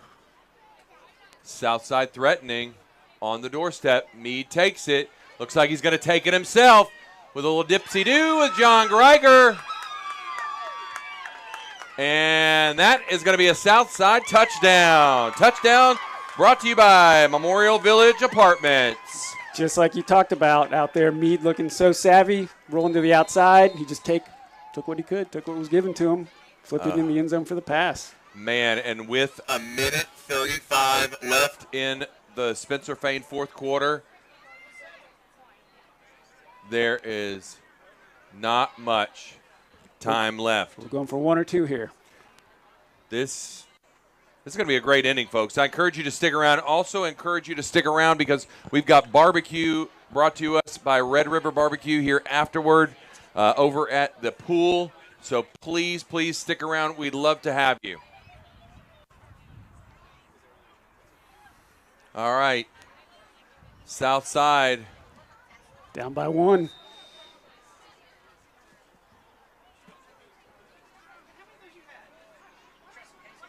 All right, Meade rolling, throws across his body, finds his man, number 88.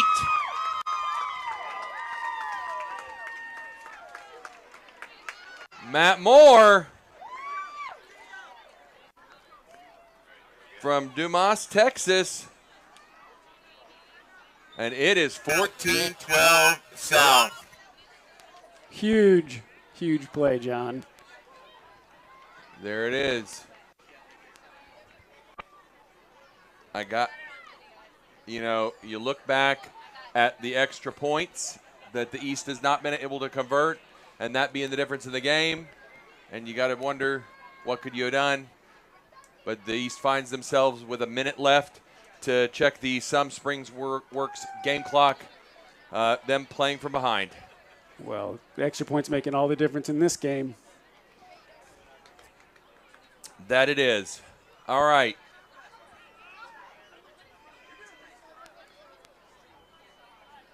All right, it is Brandon Fleetwood.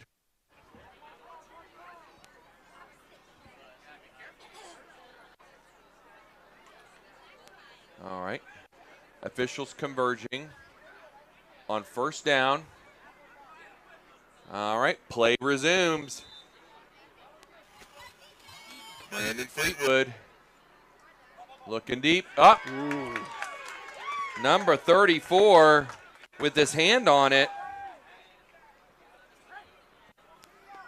Well, if you're the East Side, you got plenty of time, right? You got a minute left on the clock. You got 7 plays after that. But you got to keep moving the ball, got to get the first down. Otherwise, not going to like the result. All right. Houston in there at right guard. All right. Uh-oh. Gets it out. With Peterson with the pull to Chaplin.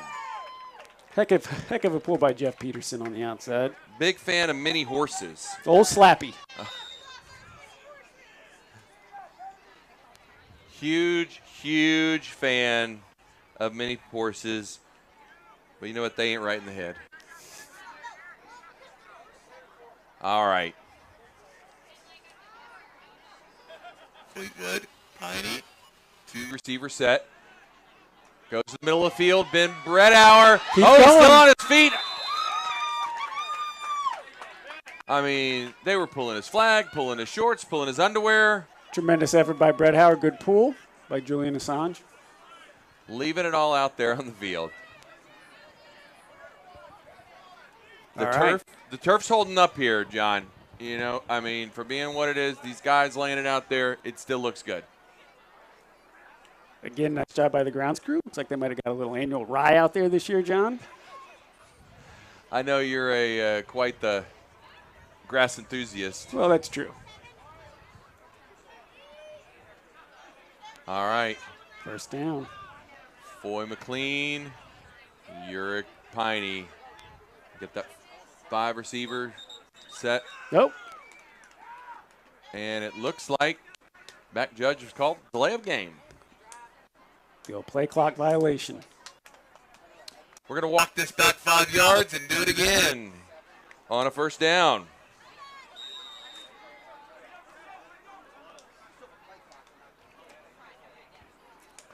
All right. With the 5 wide set, Fleetwood gets it to Chaplin. Is he going to throw it? Gets it to Fleetwood again. Back.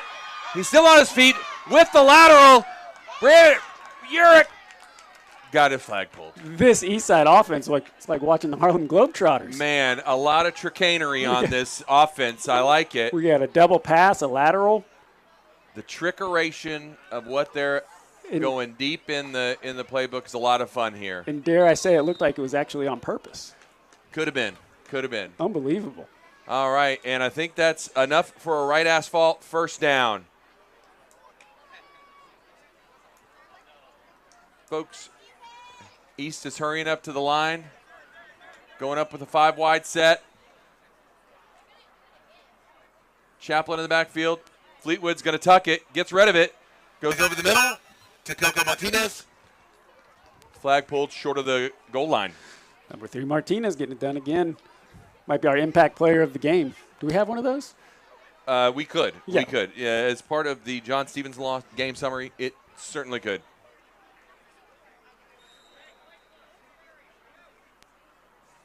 So here we are with second down and the goal line about 10 yards.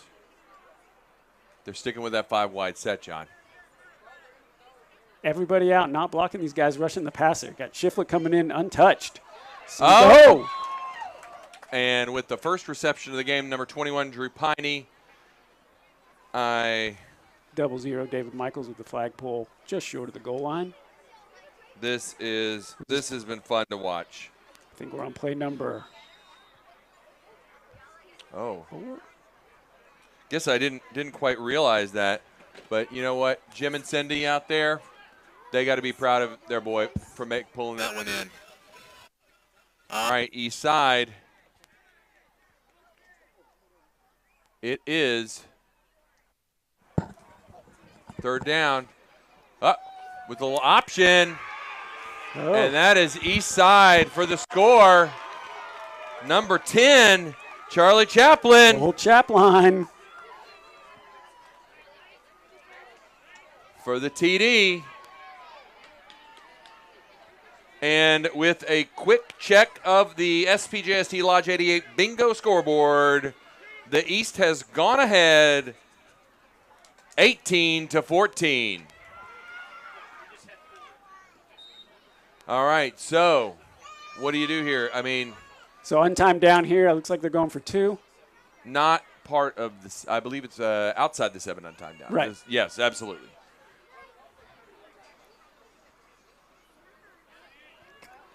All right. Fleetwood. Yep. Yep. Just got the there. Yep. Good there play. we go. Acevedo, number 34, maybe it could be. Who was number 34? Who didn't bother to fill out his player profile questionnaire. Well, and here we start with play number 5. Let's see. See if C.J. Meade can take them down the field. 3 plays, big field in front of them. Absolutely. It's a tall task. Sorry. We have 5, 6, and 7. All right, Matt Meade looking deep, gets rid of it. Jeff Lehman dancing. Kenner Adams, number 86 with the flagpole. Absolutely. Gotta love Kenner Adams, tater salad from Dickinson, Tennessee. The Big D. Got the flagpole and lost his own flag, John. Oh, my God. All right. Coach Bill Robinson coaching him up in midfield. Oh, he is out there. Haven't seen too many timeouts. Going to march on with second down.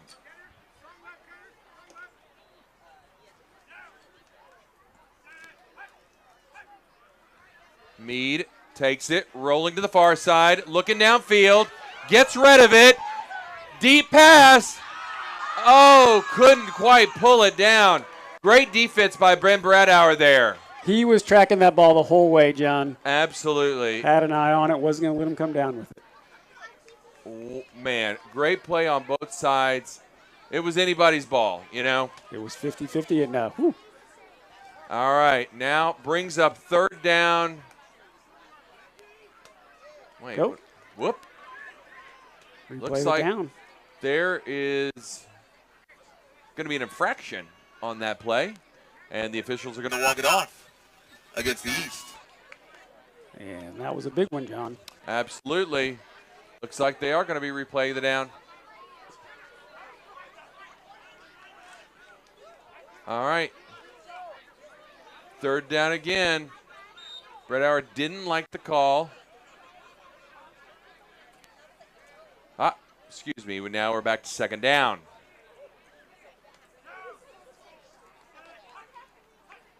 Mead on 2. Steps back. Looking downfield.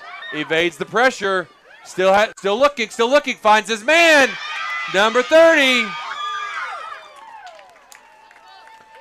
Rector again. Putting the offensive lineman out there. Mead finds him in stride. Really, really nice pass. Avoided the rush, got open, found some space, found his guy. Looked really comfortable back there in the pocket. He had a lot of time. All right, now with the South threatening. In the Hicks Davis win red zone. It is only a few more plays. Oh, this is it. This is it. Wait, this is the ball game, folks. Play 7. Excuse me. This is do or die here for the South as we end this Pregame semifinal matchup. Mead in the gun. Receivers on either side. Day applying pressure, almost finds him. He's still alive, gets it out there. Oh, in and out of the hand. Incomplete. And the East walks away with the win. Tater Salad Adams with the play. He is pumped up on that. Well, you couldn't ask for a better game, John. No, this was you love to see it at the coming down to the wire, and it is an 18-14 victory for the East. There will be no repeat champion, and we are going to see a Northeast.